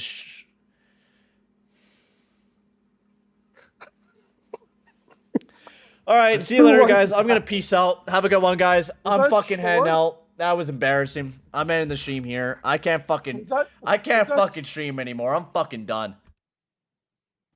Was that Shore? That was fucking Devin Shore.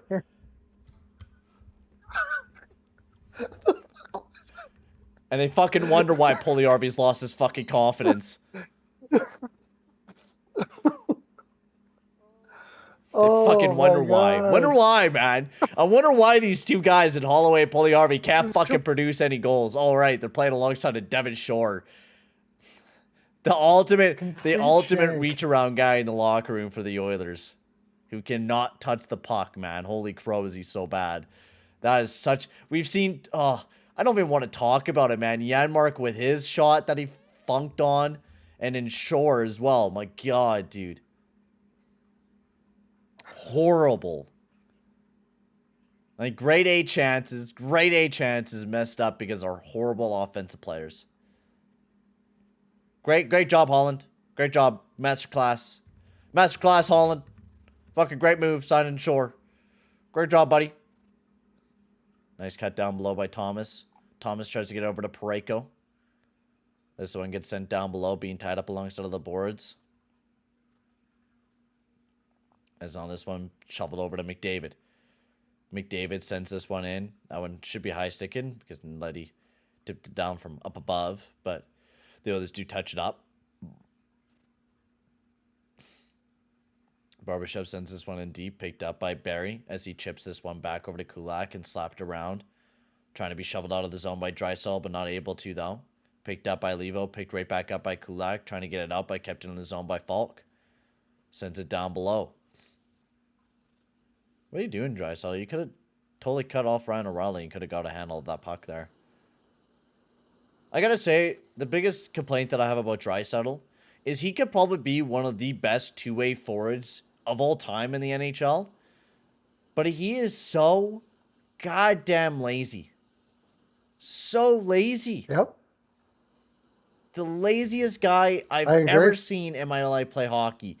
And he knows he could just get by playing offensively because he's that good. Offensively.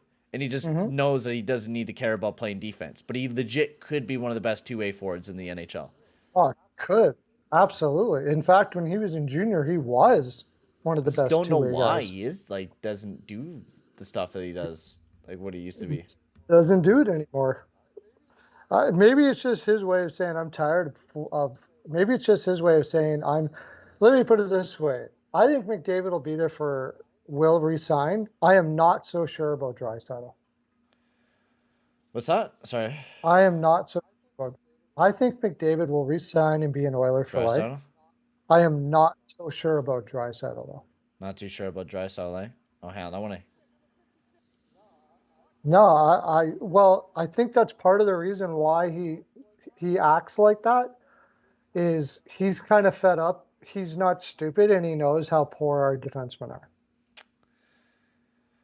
Oh, welcome in, John. Leafs want Tyler Myers. I don't know why they want Tyler Myers. You didn't say anything to me. You must have been able to hear all the background like crazy here. I didn't have my mic plugged in. I just plugged it in. Your background wasn't too crazy anyway, so you're good. Did you hear it? Well, there's nobody out here now, so. But did you hear what I said anyway? Sorry, what was it again?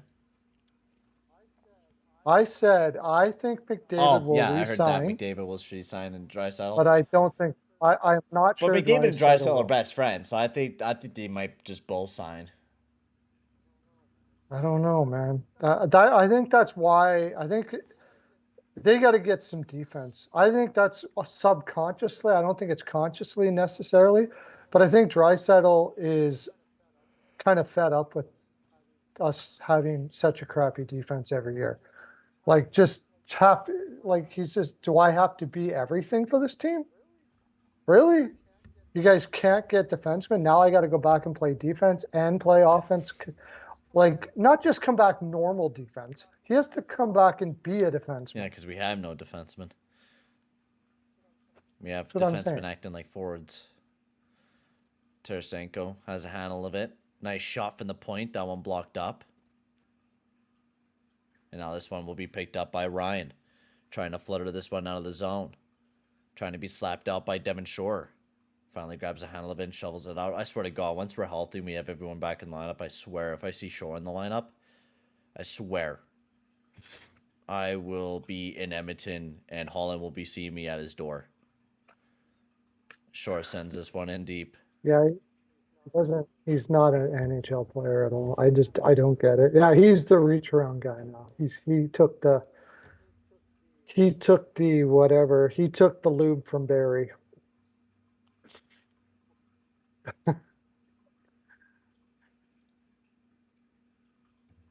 Yeah, man. Also, guys, if you haven't already, make sure to hit that like button and hit that subscribe button as well. Thank you guys for all the support on the stream. You guys have been insane tonight. We're almost at 15 likes on the stream. If we get at 20 by the end of the night, that'd be insane. And make sure to hit that like button and the subscribe button. And go check out my man Perlo. His link will be up in the pinned comment up at the top. Go check him out. We're almost at 1,130 subscribers, ladies and gentlemen. We're almost there. Let's keep hitting that subscribe button. It'll be very much appreciated there, guys. Yeah. I'd like to get up to 1,010. Let's get her there. That would be sweet. Picked up. Let's get her there, 1,010. Holy Irving sends this one in deep. Being tied up alongside of the boards. And now Sad trying to dash on in. Barry can't play defense, so Sad takes a nice shot, but big save by Skinner. This one trying to be chipped up to the point, picked up by Bertuzzo. Drexler could probably get away with it. Because, oh yeah, he does. Like, that's the thing. Like, he doesn't care. Like, we really don't need him to play defense because he gets tons of points anyways. We have other guys that should play defense, but we don't. We simply don't. But yeah, I think if we had better actual defensemen, though, he would be more. He wouldn't be flying the zone so much. Well, because we have to rely on them so much offensively that we just have to have Draisaitl do that type of thing. Yeah, that's the problem. David up to the point to Nurse. I've been hearing a lot of people dissing on Nurse this year, and I think I'm starting to kind of lean on it as well. That Nurse has been just arguably horrendous this year. The more and more I think about him, I was to protect him in the last one, but arguably he's just been our worst defenseman on the team this year. And it's just everybody's been bad, but I think Nurse has been, I feel like, worse than what he was last year. I'm just not liking his game. You know who he reminds me of? Myers. Oh, Jesus Christ. That's who he reminds me of this year. I don't know what it is. He's trying to turn himself into Chris Russell. A $9 million Chris I think he's confused. I think he's confused as to what he is. I think he's trying to do too much. That's why we give him Bouchard, because he's trying to carry Cece. He's taking on way too much, but that's the problem. Hyman trying to chip this one up. Hand pass back into the zone as Nurse sends this one out. Carried right back in by Letty. Over to Thomas. Thomas cuts back up, looking around. Sends it back down below and picked up by Nurse. Nurse shovels this one into the zone. Be picked up by Draisaitl. Draisaitl gets this one over to McDavid. Being pressured by Krug, and this one chipped around, picked up by Bertuzzo. Now this one all the way down the ice and picked up by Broberg. Broberg bounces this one off the boards. Nice move. Kyrou waiting. Nice shot. Big save by Skinner. Who was that just came flying in trying to block that? Who was that? I didn't see. As we're about to head off to a commercial break. But I hate that shit. That was Broberg? Oh, Broberg. What are you doing, man? Why do you come in like a flying block? I hate that crap. I hate that crap. Don't come flying in and then decide to go on your belly because you think that's a good idea. No. Simply put it, you're going up against Kyrou. He's going to see that coming. He's going to see you coming and gain speed and you're going to go on your ass. Don't do that. Yeah. Don't do that because that's what he's expecting you're going to do. So if you stay on your feet and maybe go on your knee to block the shot, then you might have a better outcome. I don't know.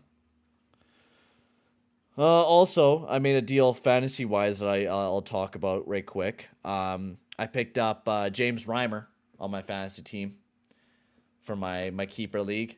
Okay. Mostly because I wanted an extra goalie because I only have Fleury and Georgiev.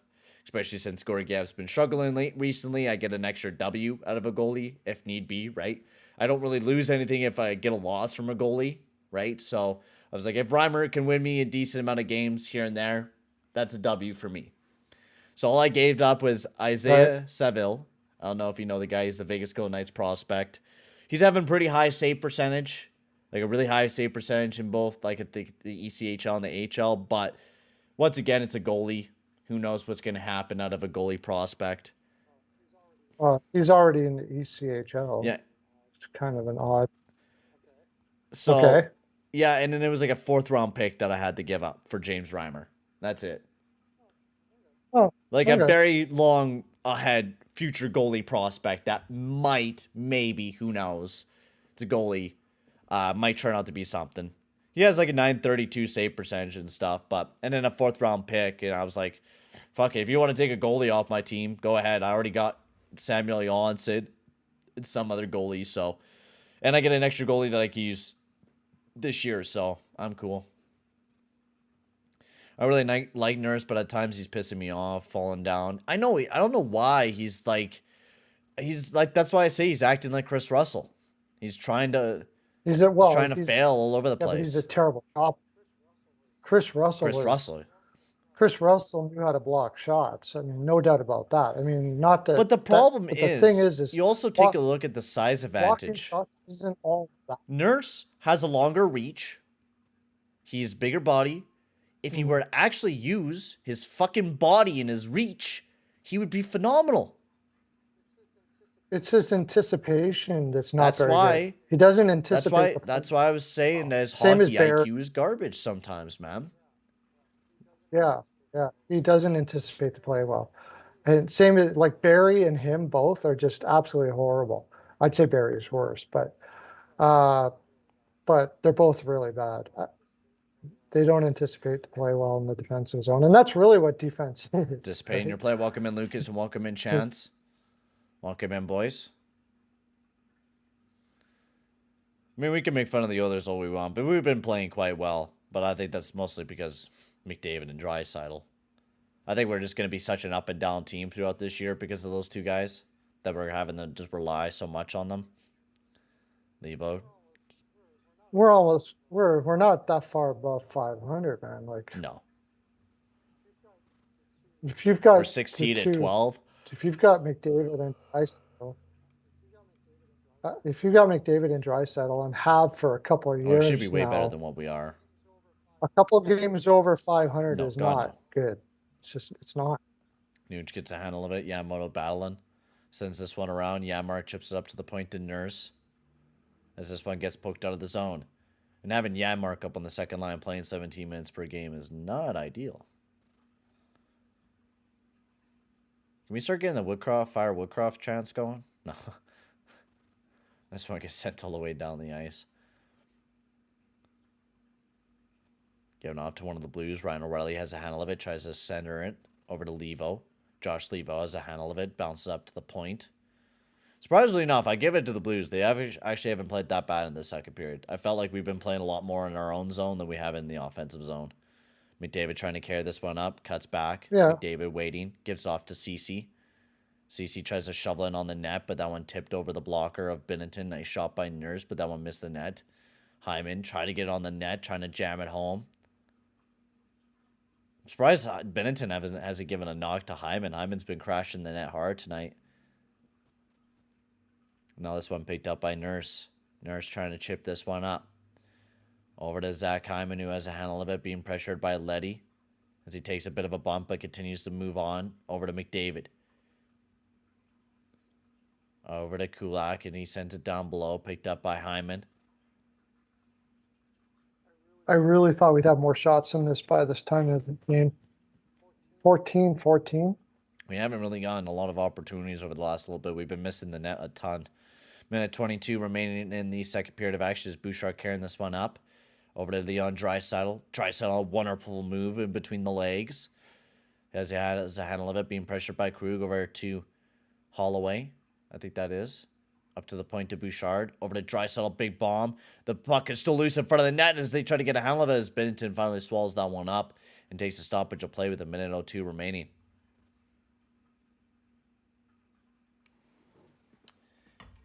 Oh.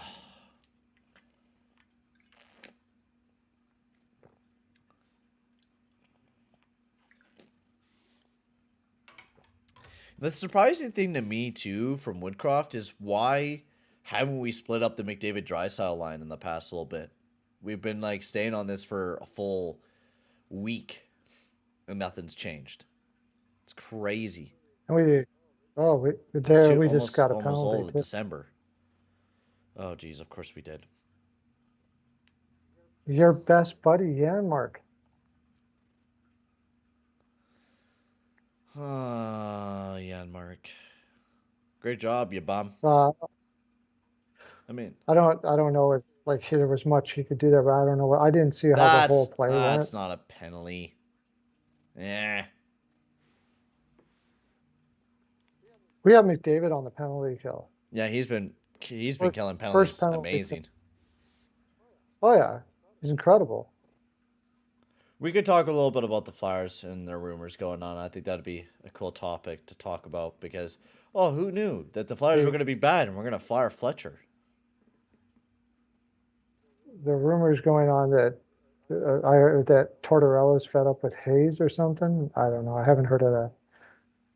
But what are you gonna? He can be fed up with Hayes as all he wants, and nobody's taking that contract. God no. This one being held up alongside of the boards by Thomas and down below. Over to Thomas. Tries to center it. Nurse almost scored on his own goalie. What is that, crouch position that he goes in? He goes into the doggy style, for Christ's sakes. I have no idea what that is. Dude, does his girlfriend peg him like that or something? Is he just practicing for his girlfriend or something? God damn, the way that he goes down is, definitely doggy style. And he's getting ready. Great shot by Thomas. Big save by Skinner. As we're off to the second intermission break here, ladies and gentlemen. That's why they need an upgrade on D. We need a top 4 D-man. Borbrook is the most expendable and could get a very good D-man. Barry's just a cap dump and moved. Yep, correct. But Holland doesn't think that way. He thinks Barry's a wonderful defenseman that is awesome and needs to stay. And I agree. I agree nothing more, man. I think Barry's amazing. I think Barry's fucking incredible. Top 4 D-man. He's going to be on pace for 55 points this year, guys. He is just incredible. He's been killing penalties amazingly this year. He's a great guy alongside of the boards. He does a great job in his puck battles. So let's get to talk about Chuck Fletcher and not awesome Tyson Barrie, because Tyson Barrie's fucking incredible.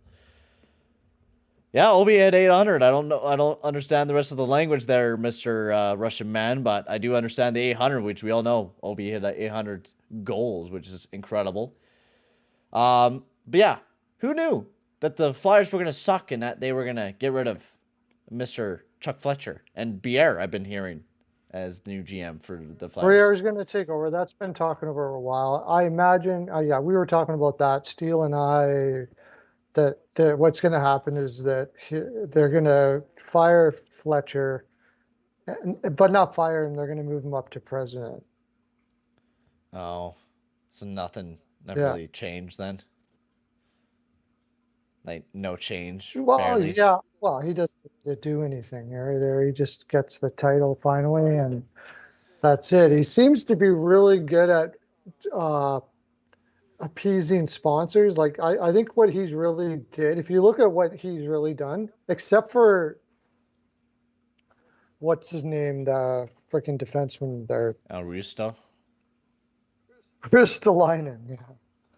That I can't even try to say what that was about. But getting guys like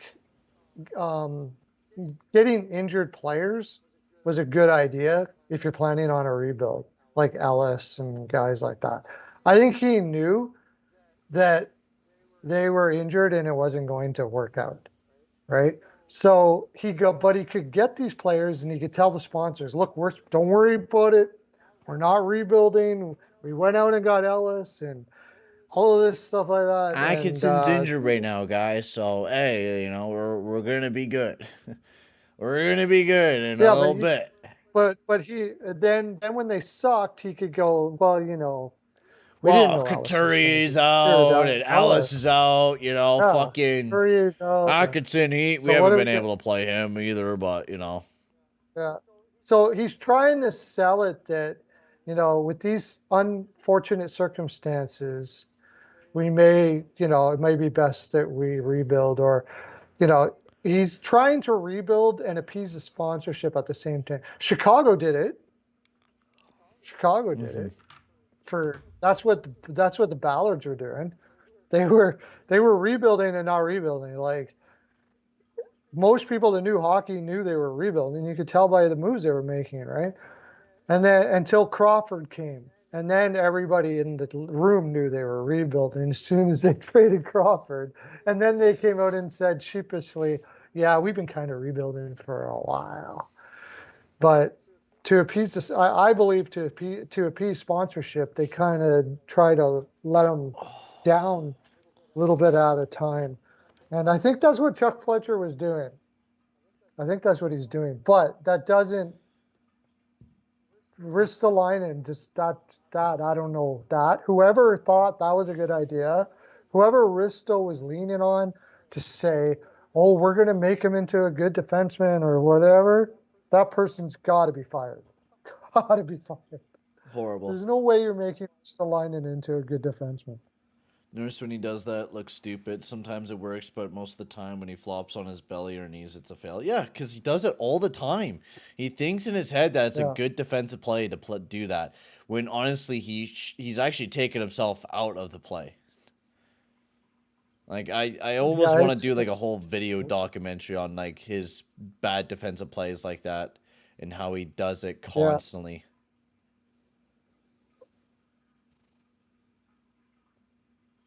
Yeah, he's pretty bad.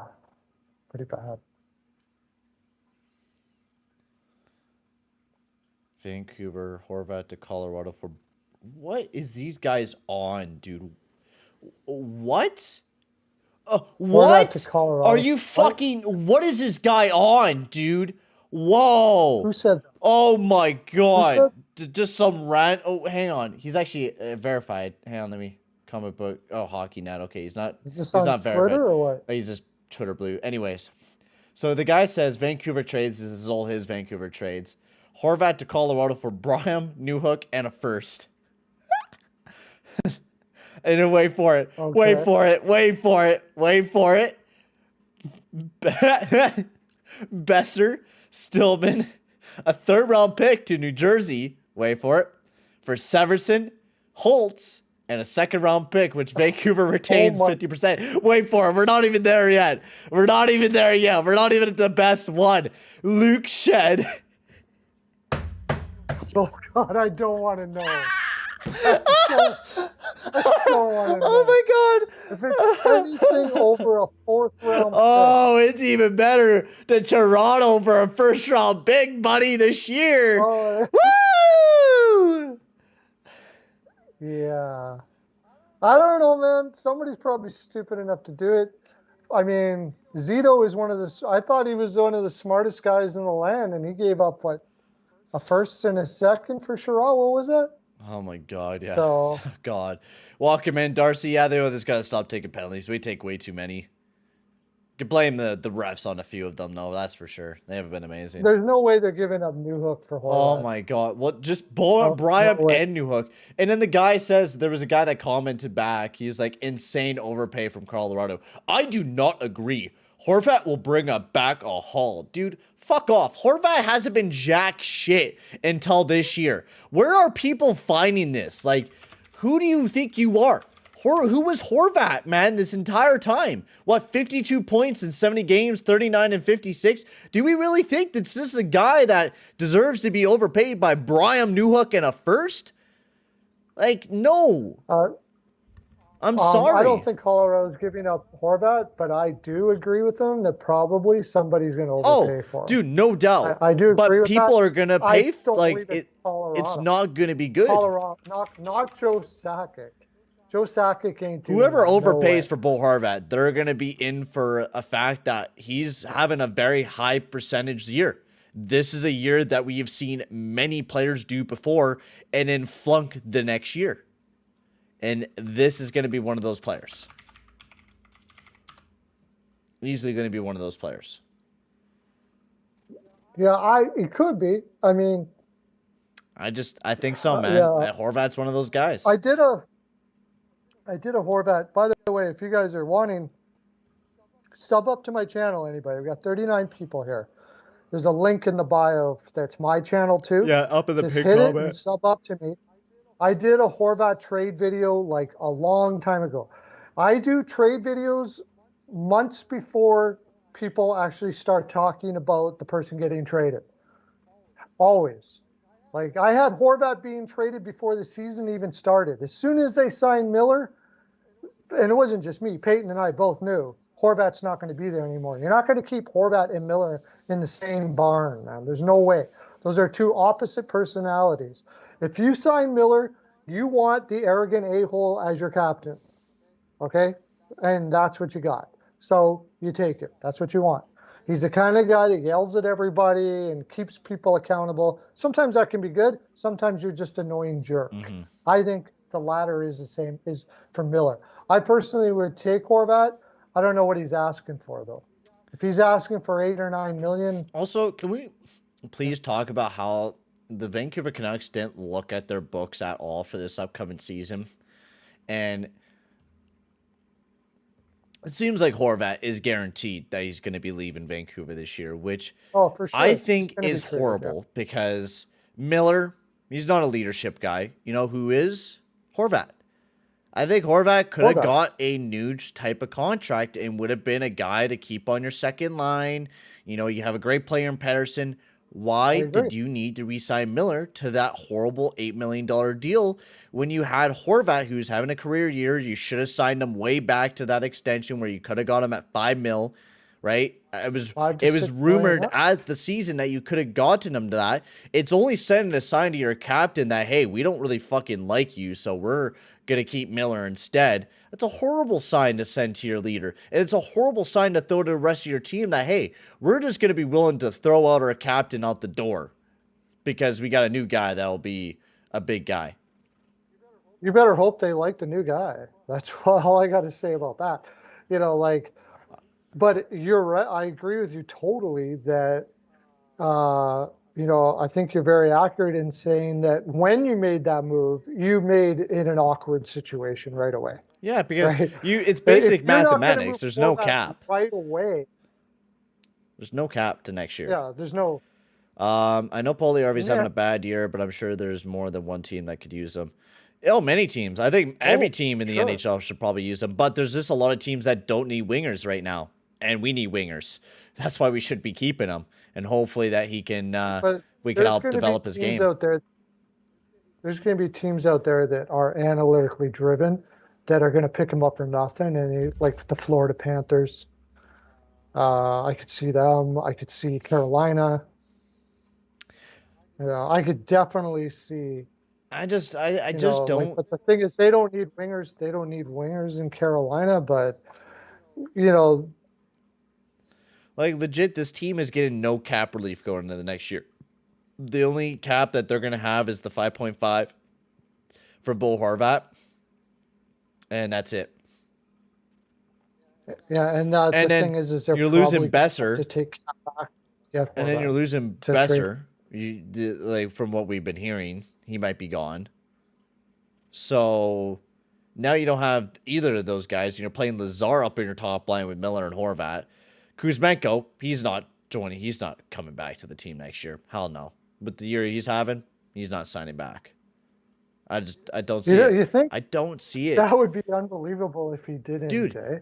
he's having a career year. He's having a point per game season. He's incredible this year. Where's the money going to come from for the Canucks? Well, I think that's kind of why they're going to let Besser and Horvat go and try to get nothing back in return. I don't know.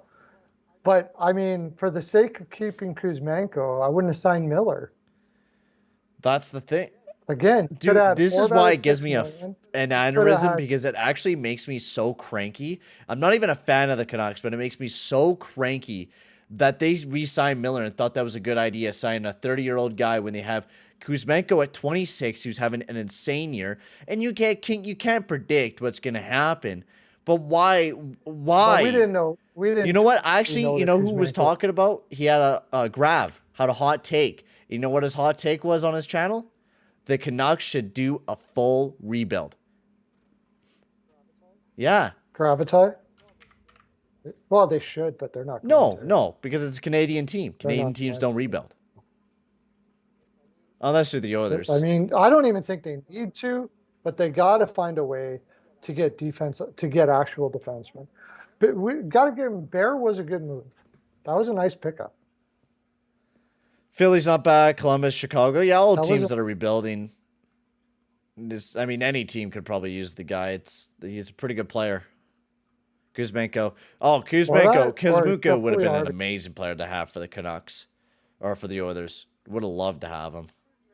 If Kuzmenko doesn't sign, I mean, if he's going for like the top dollar and he's a point-a-game guy and he's 26 years old, he's a free agent. Yeah, he'll be an unrestricted free agent this year.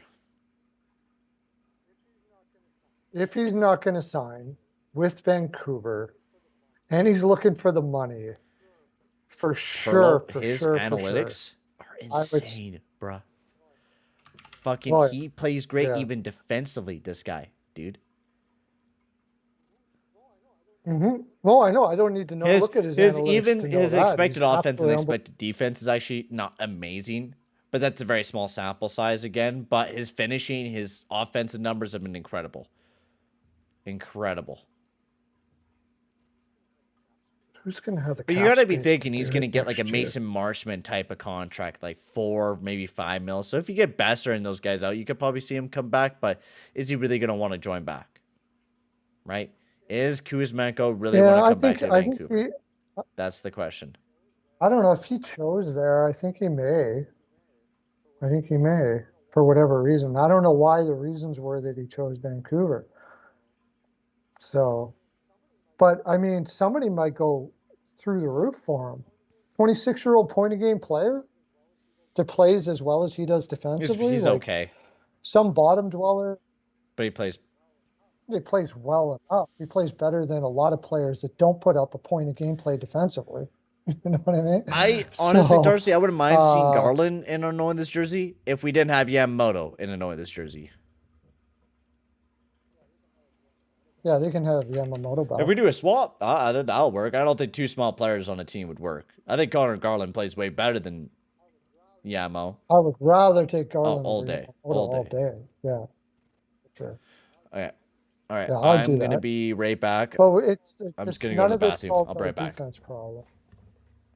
I'll be right back. What else we got? Oh, my God. Kuzmenko to sign in Edmonton. Yeah, I just don't think we're going to have money to put to forwards.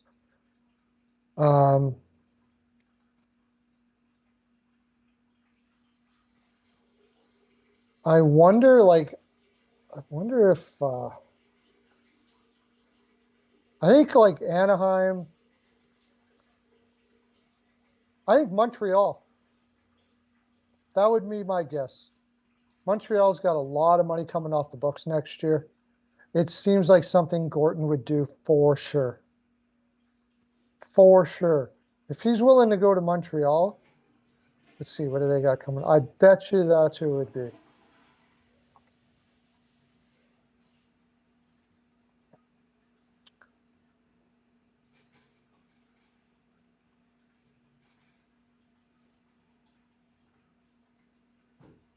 My computer is running so slow. It's just freaking brutal. incredibly stiff from doing leg day. Oh my god, and my hands are so goddamn dry. It's insane. Oh god, Jets filled in my parlay. I hit 2 parlays today. The Jets did finally put it away, and I also had them on the money line. So Golden Knights -1.5, Golden Knights in regulation. Oh, it turned out to be not a bad day. I didn't pull the trigger on Buffalo. I wanted to pull the trigger on Buffalo. Anyways, Montreal's got a crap load of stuff coming off the books. I bet you they throw him. Kuzmenko would be Kuzmenko. I bet you they go after. That is something Gorton would do for sure. You can be sure as shit Montreal's going to be a good team within 3 years. He's going to pick up players like that all day. If you're 26-ish. Darcy, I just don't think Benz is going to be... I mean, he just needs a chance, but I just don't think Benz is going to be much of anything. I know some Oilers fans believe he will, but I just don't think he's going to be much of anything. Fourth liner at best. All right, guys. Also, since in the talk of you making some bets, make sure to go check out BPAL Picks. The link is down in the description below. Go check out BPAL Picks. If you use my link, Payton, or if you use the link down below, use code Payton15. You'll get yourself $25 off on the monthly subscription. And you can even just go give it a try out as well for a few days if you want to. So go check it out. Very much appreciate if you do. If you like betting, I would definitely recommend it. And just make sure you're the legal age and don't do it with your rent money. Do it with the spending money. Do it with your free money. Not with your I need to pay this with bills money. Absolutely. That's right. Yeah, not I got to buy diapers money. For sure. And I'll tell you what I do. If you subscribe to my channel right now, and comment in my video, I'll send you a link and you can go in for free.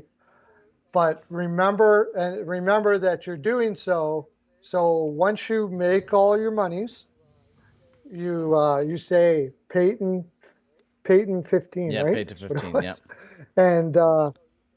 And so you can get your so you're getting free for a while and you're getting a deal on the monthly subscription. Like, Merry Christmas, man. I would definitely recommend going and checking out there, guys.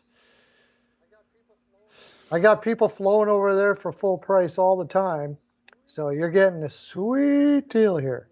Because we love you. Honestly, Renegade Man, we're hearing Monahan might be getting traded away. Monahan's like a guarantee that they're going to trade him away. Monahan's for sure they're going to trade him away. Krug. Monahan doesn't want to stay in Montreal. Nice Why block. would he want? That one gets tipped out of the zone as we're back for the third period of action between the Oilers and the Blues, as the Oilers do kill off the power play that was started in the third period of action that Janmark took at the ending of the third period. Kyrie off to the bench. I think he blocked his own shot. The Canucks actually have been putting together some games. I don't even think they're going to be in the top 10 of picks. I think they'll just be in like that kind of weird bubble area. I mean, every pick in this draft is going to be insane anyways. I think teams should be like scouting up the yin-yang this year because there's some insane looking players. Yeah, that's why I don't think I think this trade deadline is going to be pretty blah. Not a lot. Yeah, because nobody's given up that 2023 first. I don't see it. And if you look, like, most of the people on the bottom, how much do they have to sell? Nothing much. There's not a lot of special players down at the bottom because all the bottom teams already traded away everybody a while ago. Yeah, that's what I mean. Like, most of those teams have already been rebuilding for a while. The Ducks, you'll get a couple there. I think they'll trade Vetrano and Strome after signing them to those contracts. I could be wrong, but I think they will. That's crazy. Or one of them. Vetrano, I don't think has a no trade clause, and so for I think you sure, can probably see him. For sure, they're going to trade the defense when we were talking. Mr. Fowler, Klingberg, and Shattenkirk. No, Klingberg's gone for sure. Shattenkirk as well. Why would you? Yeah, I think they made a deal with him though, when they signed him or something like that. I'll go there, but I want to stay in Anaheim. I don't want to get traded. So that would be up to him, I guess. But I don't know. Why would you want Shattenkirk, really, though? Yeah, he's only really good for offense. Barry 3.0. Without, I don't even think he's as good He's actually a offensively, bit is better he? defensively, actually. I think from the last time I checked his analytics. Nice shot from the point. Oh, well, I think offensively, he's though. decently offensive. I think he's a Oh, very decent. He's an okay two-way guy. we got a power play All coming right, up let's here, buddy. go. Let's go. Hey, Roger. Oh yeah, Roger, How are welcome in, bud. you? He's decent two-way wise. This year he's fallen off, but he's okay two-way wise. He's actually was formerly Okay. pretty good, but like these last two, like this year and last year, has not been very beautiful for Shattenkirk. But, 2 years back, he was pretty good. Bubble time. I don't think the Oilers need to keep their first. It's win now mode with McDavid and Drysdale. Without a doubt. Can't agree more. Can't Oh, agree for more. sure. No doubt about it. But It's that's not not going to yeah, happen, but exactly not going to happen. Not with because remember we're building for the future, guys. We're building so when McDavid's 35, we can win a cup. maybe. Maybe if that. Up to the point to Bouchard. Shovels this one over to McDavid. Nice shot. That one blocked up. Welcome in, Eli. Can you say that each time Zach takes a shot? What was that? That we're not going to win a cup? Each time Zach takes a shot. Zachy boy. Oh, come on. This one being carried up by Bouchard. Our power play is actually looking Over to really good here Drysdale. right now. Dashed into the zone. Cuts back over to Hyman. Nice shot. That one just missed the net wide. As Barbashev shovels that one out. Oh, you know why? Bouchard. He's on the top unit, buddy. McDavid looking to dash this one in. Over to Oh, there we Nuge. go. Nuge down below to McDavid. McDavid keeping on the outside. Great stick by Pareko.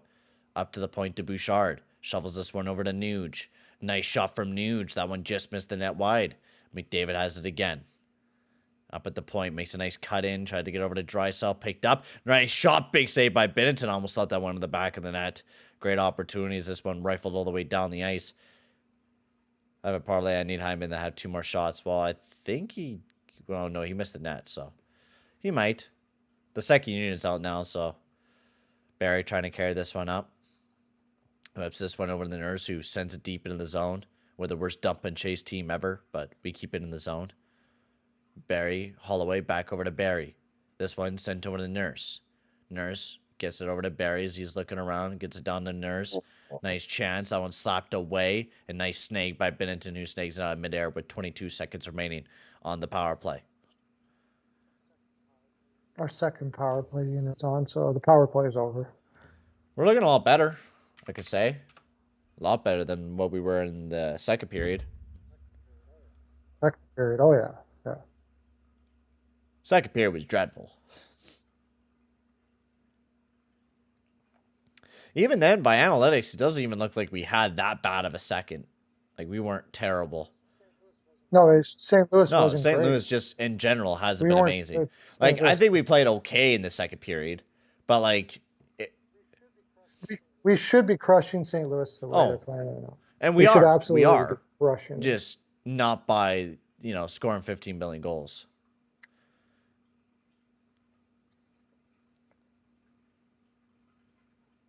This one picked up by Charlie, sends this one around, kept in the zone by Barry. Barry looking around. Actually, you know what? That's actually kind of funny. What did Sakic trade for Kemper? Wasn't it a first and like Timmins for him? Yeah, I believe. Yeah, why the fuck did he did not do that in the first place? Like last year when we were kind of looking for a goalie. Could have had him instead of Crawford. Right, instead of Smith. I'm not a huge Kemper guy, but I would take him over Smith? Crawford. Smithy boy? No, I would take him over Campbell any day. He's making $6 million now. I would take Kemper at $6 million over Campbell. Well, I think Kemper's still making around the same as Campbell. He's making like 5.25 or something like that. I'm saying I would take at the same price. I'll take Kemper easily, over Campbell. any day, easy, any day. And we would have given up a first. Kemper's actually doing quite well in Washington. Kemper would have been good enough for us. Good enough. I think. Yeah, who knows? Would have been all right. But I think they wanted. I heard they wanted a first in Broberg or a first. On Samorukov. I heard that. I think that's what someone. Was it a first in Samorukov? Yeah, Oh, because it was that's easy. Timmins. So Timmins is in the Samorukov. same route as Samorukov. That was a good move, dude. Samorukov Yes, for I Kostin agree. was a good move. That was. But we could have got better if we just didn't hold on to our prospects and overripe them. It's like we are with milk. We just let it sit in the fridge for way too goddamn long, and then we decide to take a sip out of it, and it's rotten. And we're like, oh shit, oh fuck, this is rotten. All right, trade it away for what? What can we get? 7th round pick, good enough. Good enough. But years ago, when it was nice and could taste great, oh, you want a first in this guy for this guy? Oh, fuck you. We're not doing that. That's way too much for this guy. We need this and this and this for this guy. It's like, dude, come on. Samorokov's not slinging out there, dude. All right? Come on. Yeah, Mono has this one behind the net, looking around. This is the worst second line ever, dude. Who thought of this? Janmark, Nuge, and Yamamoto. At least are facilitating some offense, but not getting any shots in the net. Nice shot from CC, and that was a nice save by Binnington. Well, everybody wants Bedard because he's legit the best player ever. He's going to be incredible. Bedard is going to be, like, next level insane. Also, guys, if you haven't already, make sure to hit that like button and hit that subscribe button as well there, boys. It'll be very much appreciated if you guys haven't so already. We'll talk a little bit more on the podcast, but yeah, Trevor Morrow did sign for 5 years. I was kind of surprised at first, but second back, you know, it's not bad. Not bad for Trevor Morrow. A little long, but not bad. Trevor Moore? Yeah. Locked up. Trevor Moore? What, 4 years? 5 years. 4.2. 5 years, 4.2?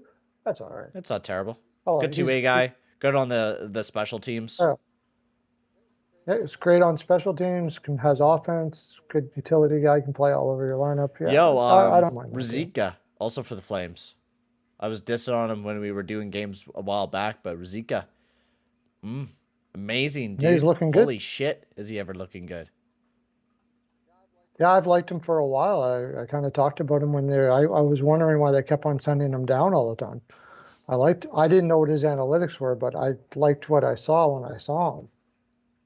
So.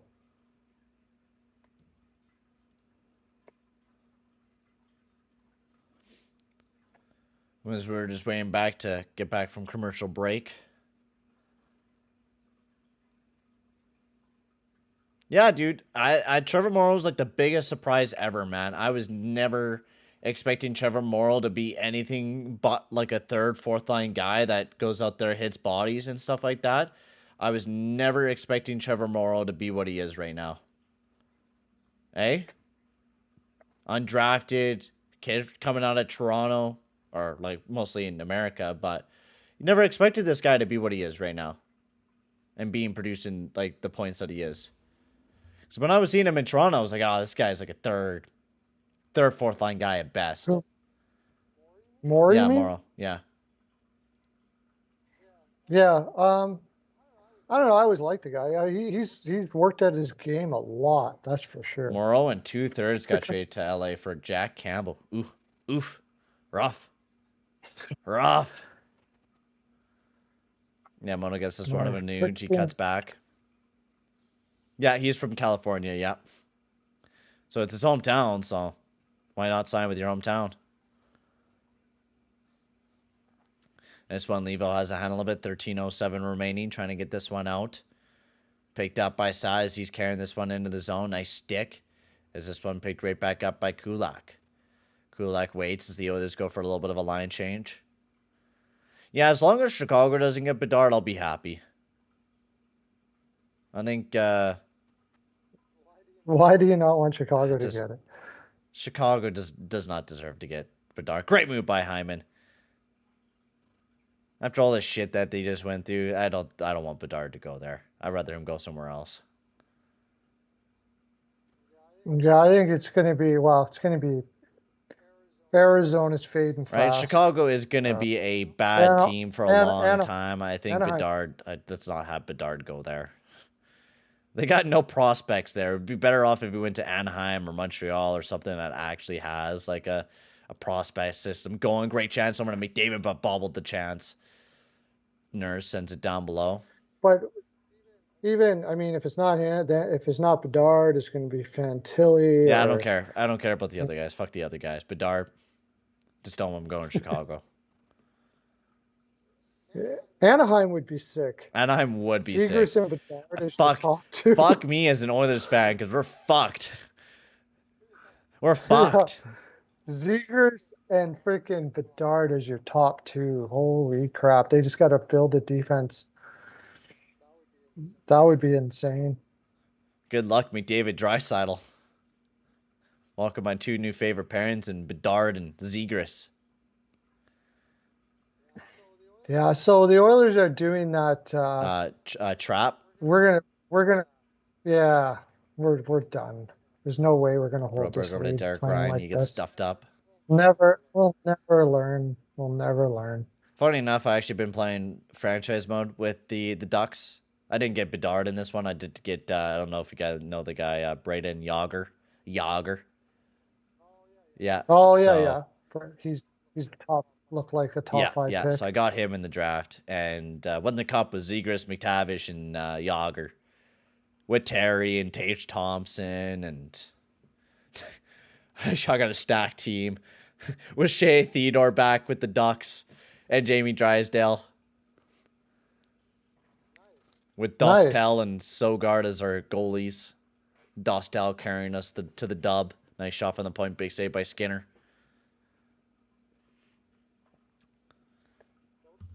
Dostal got I don't know if it was his first win or he got a win though against Montreal. Montreal's defense is just absolutely a disaster, man. Oh, did you see Craig Button's rankings for prospects and stuff? And he gave an A to Creighton Goulet and gave a B to Holloway. Oh, well, I do like Goulet. Not an A. But... I'm sorry. It's just Goulet is not that special, man. He's gonna be a good top 4 D guy, but the Montreal Canadiens are holding this guy like he's gonna be a future top 6 defenseman or top 2 defenseman, which I just don't think he is. I think he could be, but it's really hard to rate that defense with what they have on defense. Like, it is so bad. Who they're playing with, like, nobody on that defense should be playing in the NHL hardly. Mm-hmm. Really. Which like Chakai? No. Not yet, at least. Not yet. He will eventually, yeah. Oh my god. What just happened, dude? Just wait. This is a real thing? All right, well, Parenko chips this one over to Letty. Back over to Parayko, trying to chip this one out. And deep into the zone. Skinner stops it behind the net. Gets this one over to Barry, who slaps it around. Nuge shovels this one into the zone. And now Nuge with a good chance. Dashing up. He cuts back. Nuge still looking around. Gets this one over to Barry. Nice shot on the net. And Yamo with a deflection right in the back of the net. Wow. Holy shit. Yamo got a goal? That's what I'm saying. Second goal of the season for Yamo. The second line? Oh, shit. Wrong team. That was a beautiful tip in. Holy crap. This is the second goal of the season where Yamo's got a tip in. Yamo with a big one. We're not on the power play anymore. I don't know why I kept showing that. Forgot to turn it off. That's huge. That's big goal for Yamo. I'm happy. That's huge. 3-1 Oilers. I extend your lead, so that makes me a little bit more comfortable. That was a really nice tip by Yamo. That was in the perfect area. You got to give credit to where credit's due to Barry as well. That was a really good shot from him as well. Yeah, I think he's good at that kind of stuff when he does it. Far too often he just takes this big blast that does nothing.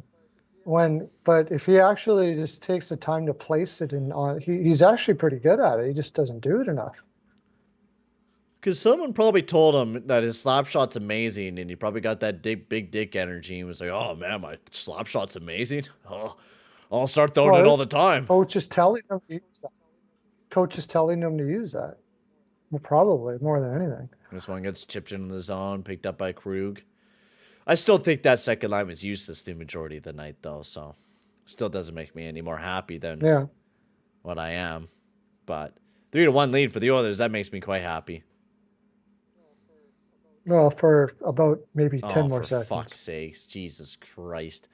Robert Thomas throws it right in the back of the net, and now it's 3-2.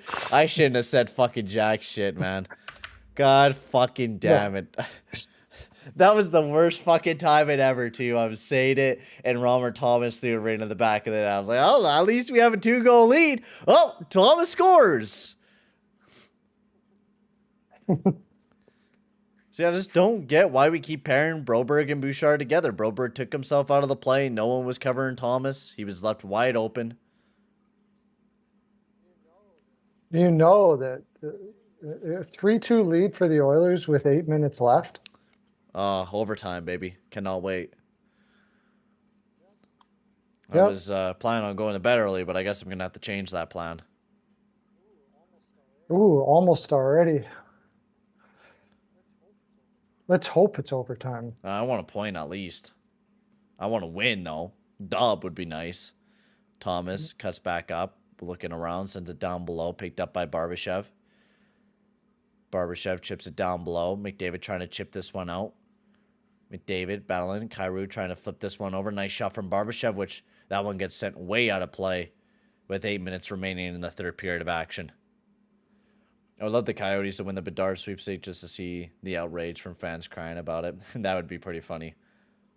Also, guys, if you haven't already, make sure to hit that like button and hit that subscribe button as well. It'll be very much appreciated, boys. And make sure to go check out my man, Perlo. His link is up in the pinned comment up at the top. Make sure to go give him a big old sub up. That would be amazing.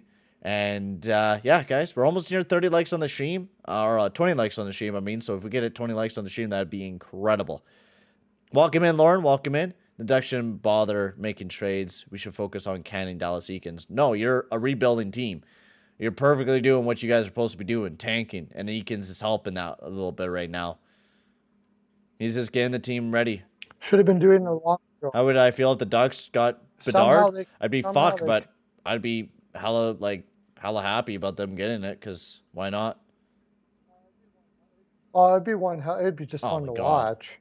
I mean, you got freaking Zegras and Bedard on the same team. It's almost not fair. I don't know how they'd afford it. That's the thing. Like, I mean, Bedard's first contract is going to be like $14 million, $15 million a year. Zegras has got to be looking at 10. So you're going to have to build a team around that, but it's going to be pretty sick. Dude, I don't know if you keep seeing this guy on Twitter, Oilers Analytics, the DNL. I think you've seen a few of his posts before. He's like one of the most annoying. He somehow got crazy big. And he makes like the most outrageous like Oilers tweets, and he keeps constantly dunking on the Leafs. Like he has this hate on for the Leafs. And the Sportsnet Stats shared a pretty cool post, like most goals in the 2022 calendar year. And it shows Matthews up at number 1 with 55 goals, and then Draisaitl and McDavid not even that far away. And then he's like, oh, 2020-23 season goals, and he shows that McDavid and Draisaitl are like higher than Matthews. It's like, dude, stop coping, man. Like, I get you don't like the Leafs, but who cares? Like, who cares? Who's like, Matthews is a good goal scorer. Respect that. Like, I don't get what's the problem is. Sure, McDavid and them are way better than Matthews without a doubt by a mile. But I don't think continuing to hate on them is a great thing to do. I think it's mostly a troll account. Like, every time I see his post, I'm like, oh, yeah, right. Here's this guy going again. And all the Leafs fans just hammer on him. Oh, for sure. I think he probably does. Oh, he just tries to rile up the Leafs fans, and all the Leafs fans just come back, and that's why he's getting major follows. That's what people do on Twitter. Basically, the way that you grow on Twitter is by being like super, super controversial. That's the way you do it. Oh yeah. Well, look what I did just by saying that. I know. That's how you got to do it. I didn't even think of it like that it would be that controversial. And I didn't go viral, but for me, nobody No, listens you got to a what pretty good the amount I'm of saying. comments, like more than I've ever gone on like one of my posts. That was insane, dude. Yeah, like, well, I woke up in the morning and I looked at the freaking thing and I was, oh my Yeah, you God. got 11 comments, 8 What? likes. Yeah, Ethan Bear isn't a really good young defenseman. He's an Oh, okay-ish. I got more than 11 on that because there was one, like, it went on, it just branched out to branched out. It kept on talking and stuff. But whatever it was, I woke up in the morning. I'm like, what the hell? I just posted that, I think at night or something like that. And here's freaking McCurdy talking. I was like, he started throwing Oh my out God, yeah, Moto analytics at Nuge me. with a great chance. Binnington with a fucking save. Holy crow. How did How, man? how What did a that not save go by in? Binnington. Who's this Binnington guy? I don't know him. How's he making saves like this, dude? Yeah. Incredible saves by Binner. Up to the point, kept this one in the zone. If the others keep this lead, I'd be surprised, man.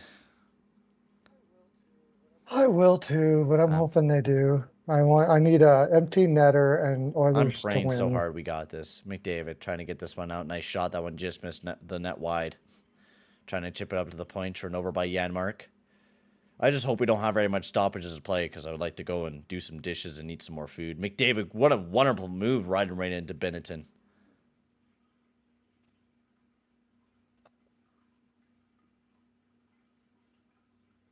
Surprised Binnington didn't slap him in the face.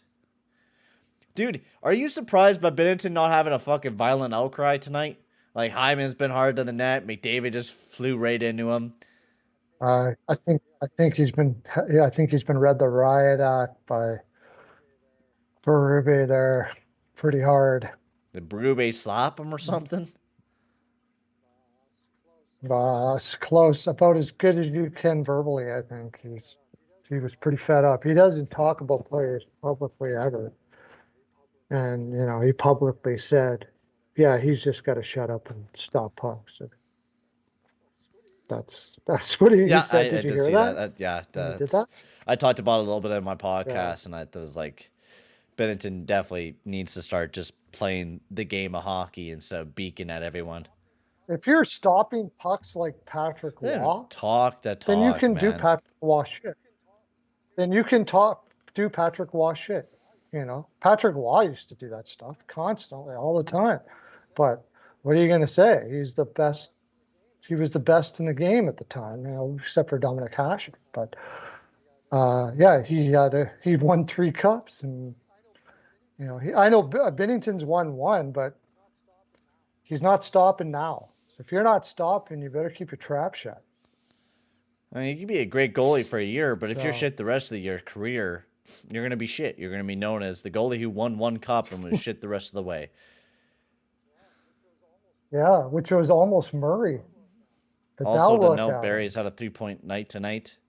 He's been pretty good offensively. Nothing else defensively, though. I think he's also on a 5-game point streak as well. To note as well. Yeah. That one just missed the net wide. As this one gets sent all the way down the ice. I think people always laugh at me, and I think people are always just thinking I'm psycho because I just hate on Barry even when he's doing like some good stuff for the team. Because he's just so bad defensively that it's just like hard to even like think he's good. Yeah, it's like when talking about, worse is if you ever talk about Patrick Kane and what he really is like to people, to Americans. Oh, forget about it. Forget about it. They don't just wow, wow, wow, wow. They don't want to hear. They don't want to hear. Yeah. But it's the truth is that his, like I said, he'd have to be a point a game player to make up for his defensive deficiency. Derek Graham being tied up alongside the boards. What's he like? 5%? No, none defensively. Nothing. Nothing. Nothing. He's like a full 100% negative on the team. Kane's bad. He's 0% defensively. 0%.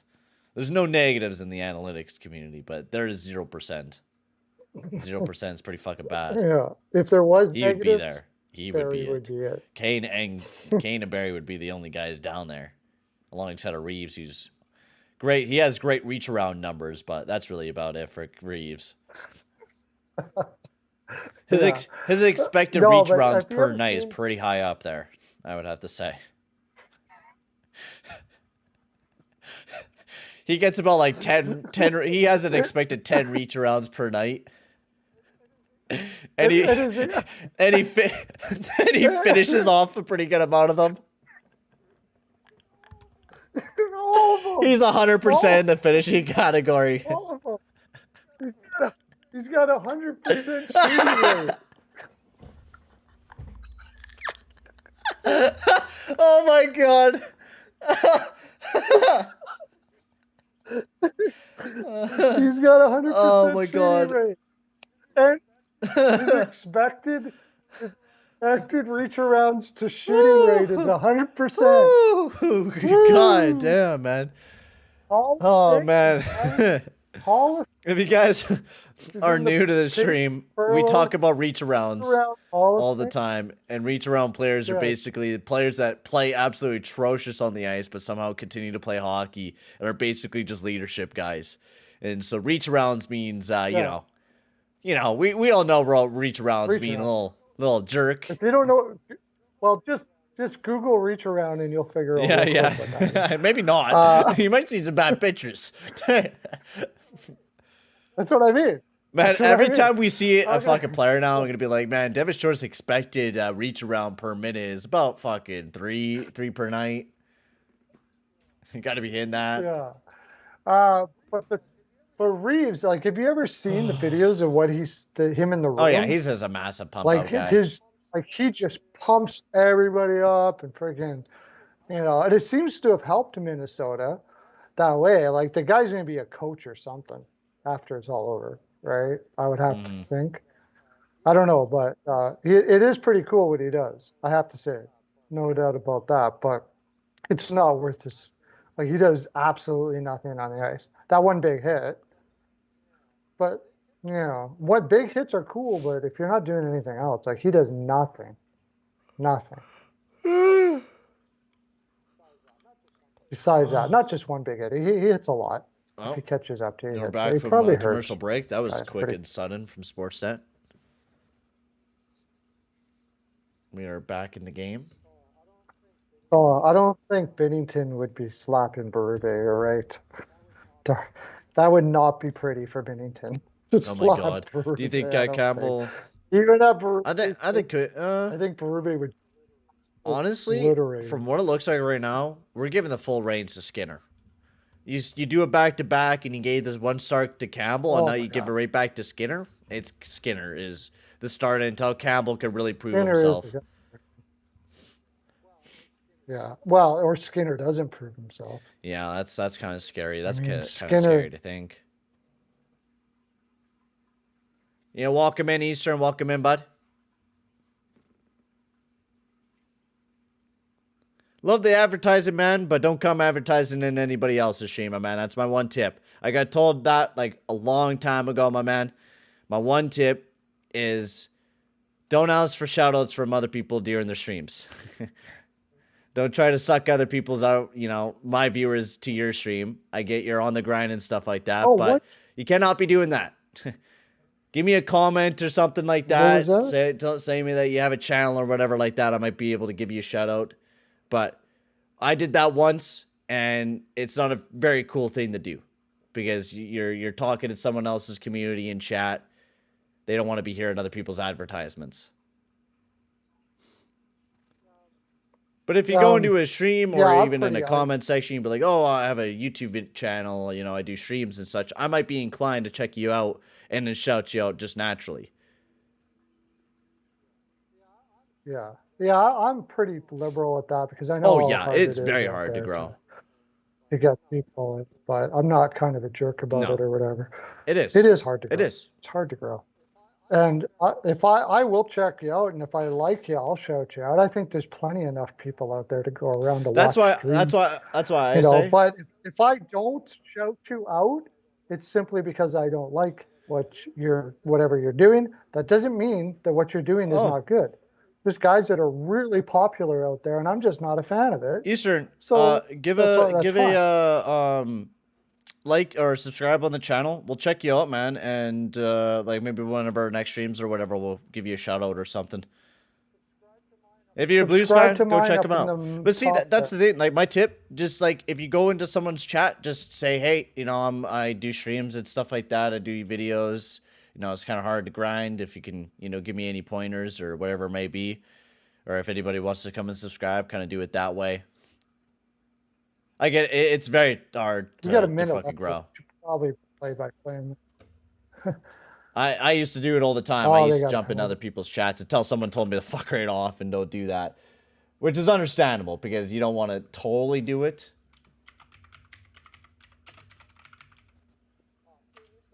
Oh, St. Louis got a penalty. I don't want that. I wanted the empty net. Oh, well. I want us to win, but I also want us to get the extra. I need the extra goal. I need one more goal.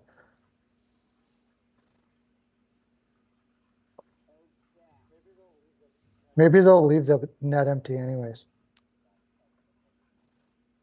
Holy crap, dude. Nice. You have a 541 subs. Damn, dude. Holy crow. Holy crap, dude. So, yeah, sub up to my channel, too. And dude, honestly. And if I like your stuff, I will shout you out in my videos. I always do. Especially if you're a St. Louis Blues fan or whatever, because I do like every single team. Anyways. Oh, tripping. Buchnevich to the box. Minute 02 remaining.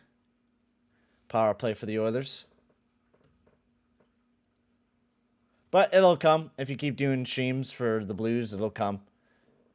Took me a while. You also do weather stuff? Yeah, I just looked at the channel there a little bit. You do a lot of weather stuff. That's pretty cool, dude.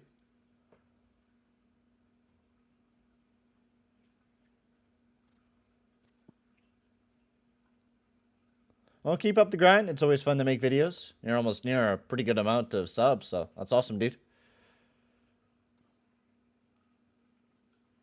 I had to do the Blues home opener this year. That's really cool, dude. I cannot believe it. Oh my! I give up on this freaking team, way. Dude. Don't say they got a shorthanded goal. Don't say, why, man? What? I give up on I'm this so fucking far behind. This is stupid.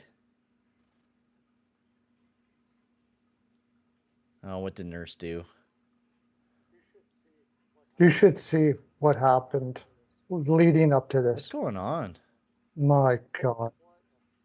What a freaking disgusting display of defense. Tarasenko buries it in the back of the net. We have the power play.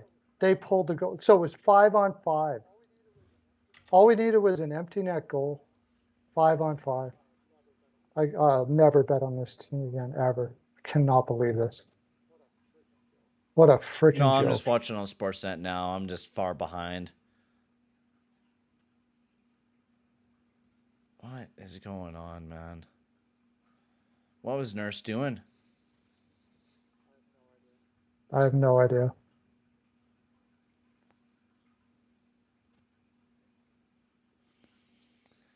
I fucking hate this goddamn team, especially Nurse right now, man. I just don't even have the anger to yell at that guy anymore. I'm so fucking, I don't have the words to even say anything, man. That is so genuinely disgusted by that. Like, holy crow. That is so utterly embarrassing, Nurse. That was so bad. Instead of rimming around the boards, you try to sit. Ugh. So stupid. So goddamn stupid. We had this game, Nurse. You are an...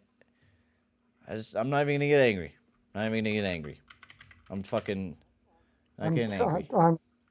Just don't even want to waste my fucking energy on this team. I don't got the energy to burn it on this goddamn Forsaken team. Fuck this team, man. What a waste of my fucking time. Wasting my fucking time watching this goddamn team on a goddamn daily basis. Welcome in, Suns Nation. Thank you for the sub. Thank you very much, my man. Appreciate it. I just feel like I have to keep repeating myself for 4 years in with McDavid, with Holland. And I'm just not even going to say it. No. We already know. We already know what I'm going to say. We already know. We've been here. We've said this many times.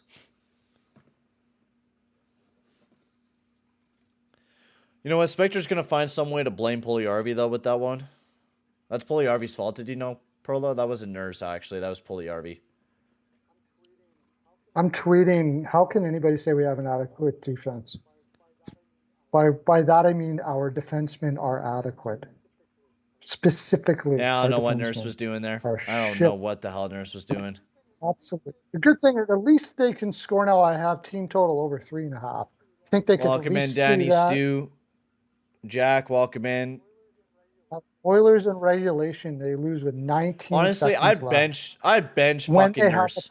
Nurse doesn't even the deserve to play. Tomorrow, fucking bench him. Ride him on the bench to remain another night. He doesn't deserve to play in this OT at all. Doesn't deserve a single moment. He's trash.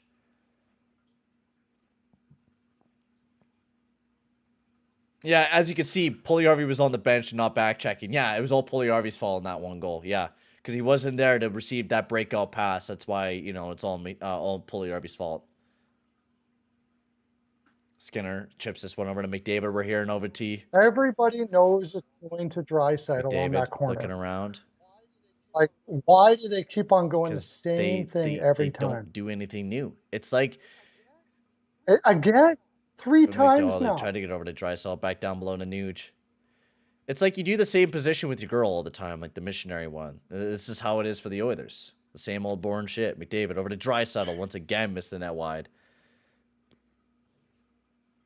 Nuge up to the point to McDavid over to Draisaitl. They know. They know, guys.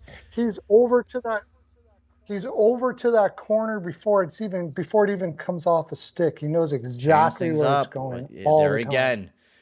Same fucking play again, man! Why do we keep doing the same fucking thing over and over again? What are you guys doing, man? This is fucking embarrassing, dude. Wake up, you bunch of idiots! Man, what am I watching? I'm wasting my fucking time. I'm done with this goddamn team, man. I'm fucking shutting this goddamn game off. I'm fucking done. Let's go watch some other fucking game. What else is on? Fuck this embarrassing fucking team. I'm done. I'm not even fucking looking at the goddamn screen. I'm not even looking at the fucking screen. Wasting my goddamn time. Who else is fucking playing? I think we're the only game in... Nobody right now. We're the only. Well, we're rewatching some game. What was a good game that was on tonight?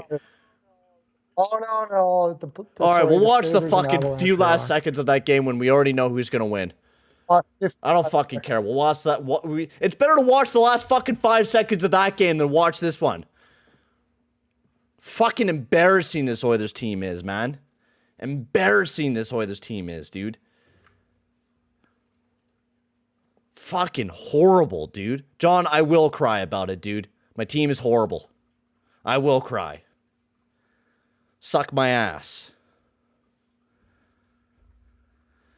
Let's go watch the last 5 seconds of that Buffalo game. I'm going to boot that up. Let's see what happened in that Buffalo game here, guys.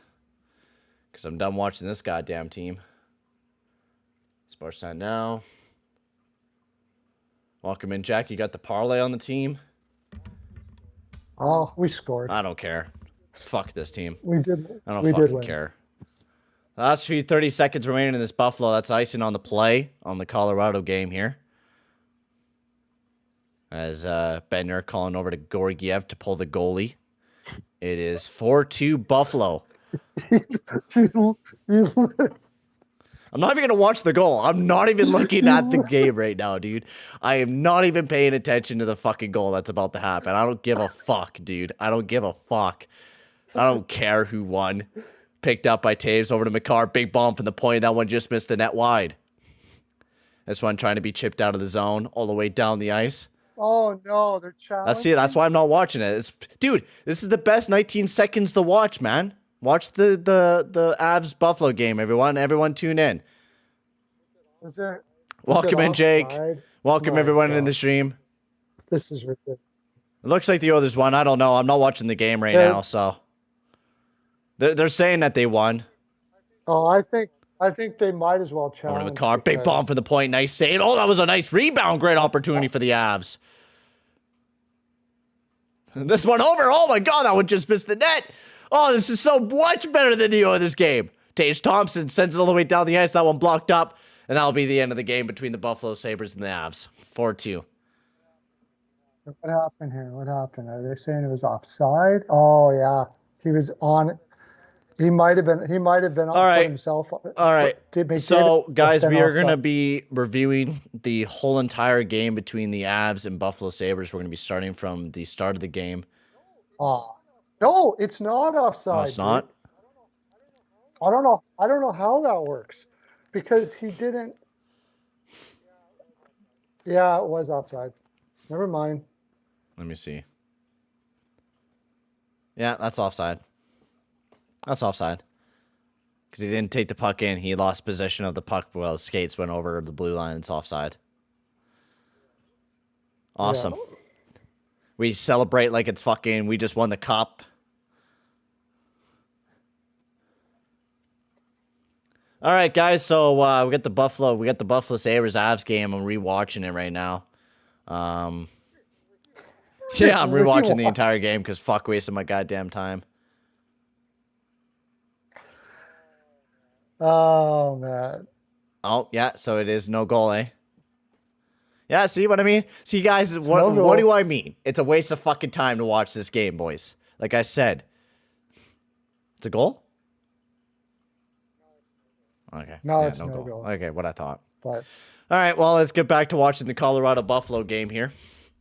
It's first period. I know we're rewatching it, but is there basketball on? Let's watch some basketball, actually. Basketball will be way better than watching this horrendous team right now.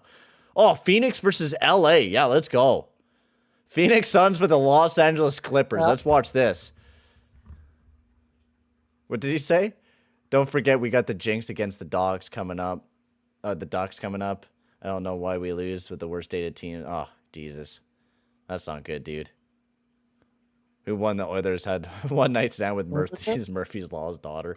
Oh, God. All right. Come on, Sportsnet now. I want to watch the Phoenix Suns versus the Los Angeles Clippers here, man. Come on.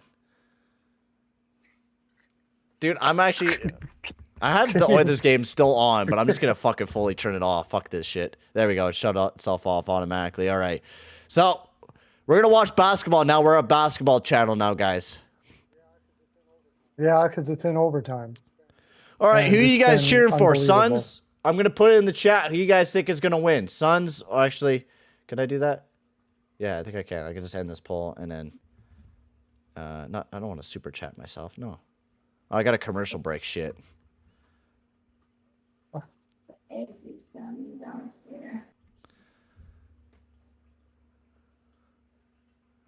All right, anger. I don't need anger management. I don't know what you're talking about, man. I don't know what you're talking about. I don't need anger management. Who needs anger management? Who needs anger? If he went to an anger management psychologist, they would say you need to root for a different team. That's all you need to do. That's all you need to do. Is just root for a different team and you'll be fine. Oh, big time. What? They didn't call that a who's winning, guys? penalty? We're basketball channel officially now. Suns versus Clippers. All right, so this one's an OT as well. Oh no, this is Jazz and Pelicans. What the hell? Why is it the Jazz and Pelicans? What the hell's going on? Dude, I can't believe they didn't call that. Oh, it's halftime. Oh my God. That's why. Suns are up 64-37 against the Clippers. That is incredible. Go for the Leafs. Yeah, I don't want to go for the Leafs. That seems like more anger management problems. No, that would definitely be not what you want to do. Or about to go into a shootout. Who cares? Or they suck. I'm so glad I don't have. I'm so glad I don't have to watch the Ducks game. I'm working. I don't even have to watch that game. I'm so happy. You know, making. I do want you to watch this part where McDavid didn't get a penalty against him. I do not understand. He looks hurt. Oh God. How is that not a penalty? Yeah, welcome in, Brad. Oh no. You know what? It wasn't a penalty. What are you going on about, Brad? I'm not lonely. I got buddies surrounded by me, bruh. I think you're lonely coming in here, bro. Calling me lonely. Crosby's good, but I don't think Crosby's way better than McDavid. I think McDavid's way better than Crosby. I think actually they're pretty even. I think both of them actually have very same career trajectories. We're not a sore loser. We're yeah, Nick. The Oilers tattoo I got to change it into a basketball tattoo. Yeah, it's not like we're hating on the Blues for beating us. That would be a sore loser. We don't hate on Blues fans. We hate on our own team. So that's not sore loser. That's I get to watch Zion Williamson out there. Oh, nice chance for the Pelicans. That one just missed. That was a good opportunity for the Pelicans. They have the lead in overtime right now. Who's winning?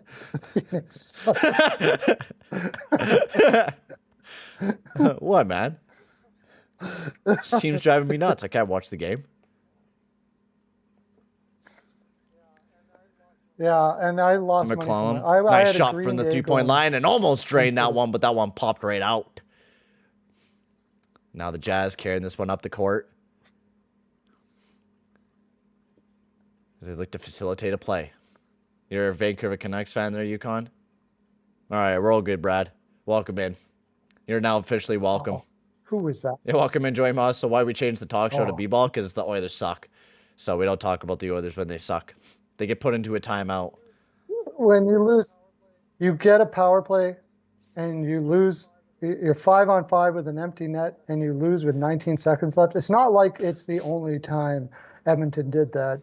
It's not like some low. It's constant. Oh, I get to see Zion Williamson. He's carrying this one up, and oh, what a fucking bucket! Holy shit! Woo! It's only a 2-point lead for the Jazz. What a fucking layup by Williamson. That was smooth. Man, I'm getting pumped up for this more than I would the Oilers game. Holy crow. Did the Oilers win yet? I don't know. Kelly Olynyk, he messed it up. Oh, and they bucketed it there. Great chance for the Jazz. This great rebound. Well, nope, we're not winning. All right, Blues score. McDavid didn't score. If McDavid didn't score, we're screwed. Oh, wait. Yeah. Man, Clarkson's having an insane night for the Jazz. 39 points for them. Oh, we're back in the Suns-Clippers game. Sweet, I get to see some Booker action. Nice shot, and that one buckets, baby, for the Suns. They go up 66-37. Yeah, welcome in, Caden. What a nice shot from Bridges. This one being carried up by the Clippers. Wall has a handle of it. Looking to make a play as he waits. Gets blocked up, and now he's looking to carry this one up. Back up to the point. I think that's Morris Sr. Nice bucket, and wasn't able to get it in, but foul. No. All right, cool, guys. Thank you guys for tuning in. That was the basketball stream where we don't talk about the Oilers anymore. Oh, my God. What a freaking... I hate my team. Fucking hate my team. Yeah, I do too, man. I do too. I hate this team with a heavy heart. All right. Yeah. Let everybody make sure Blues won. Blues won. If you like watching pain. If you enjoy pain, sub up so you can watch all the pain. Okay. It's horrible. People like seeing me suffer. I don't like this shit, guys. You guys are mean. Every time the Oilers are fucking winning, I get no one in the stream. Everyone's fucking going off doing something else. Fucking everyone comes in here when they want to see me in pain, man. This is horrible. Fuck you guys. No, I'm kidding. I love you guys, but everyone wants to see me in pain. They only want to see me in pain. All right. Yeah, we lost, boys. I gotta go. See you later, Perlo. I gotta go downstairs. All right. For some reason. See you, bud. Okay. Peace. Bye. I don't know what's the deal with Campbell. He just sucks. But anyway, guys, I'm going to hop off as well. Yeah, I'm going to head off. Mr. McLovin here. I'm going to sign out. And hopefully we get to see some better hockey this next week. Oh, I hate the Oilers. I love you guys. Have a good night. See ya.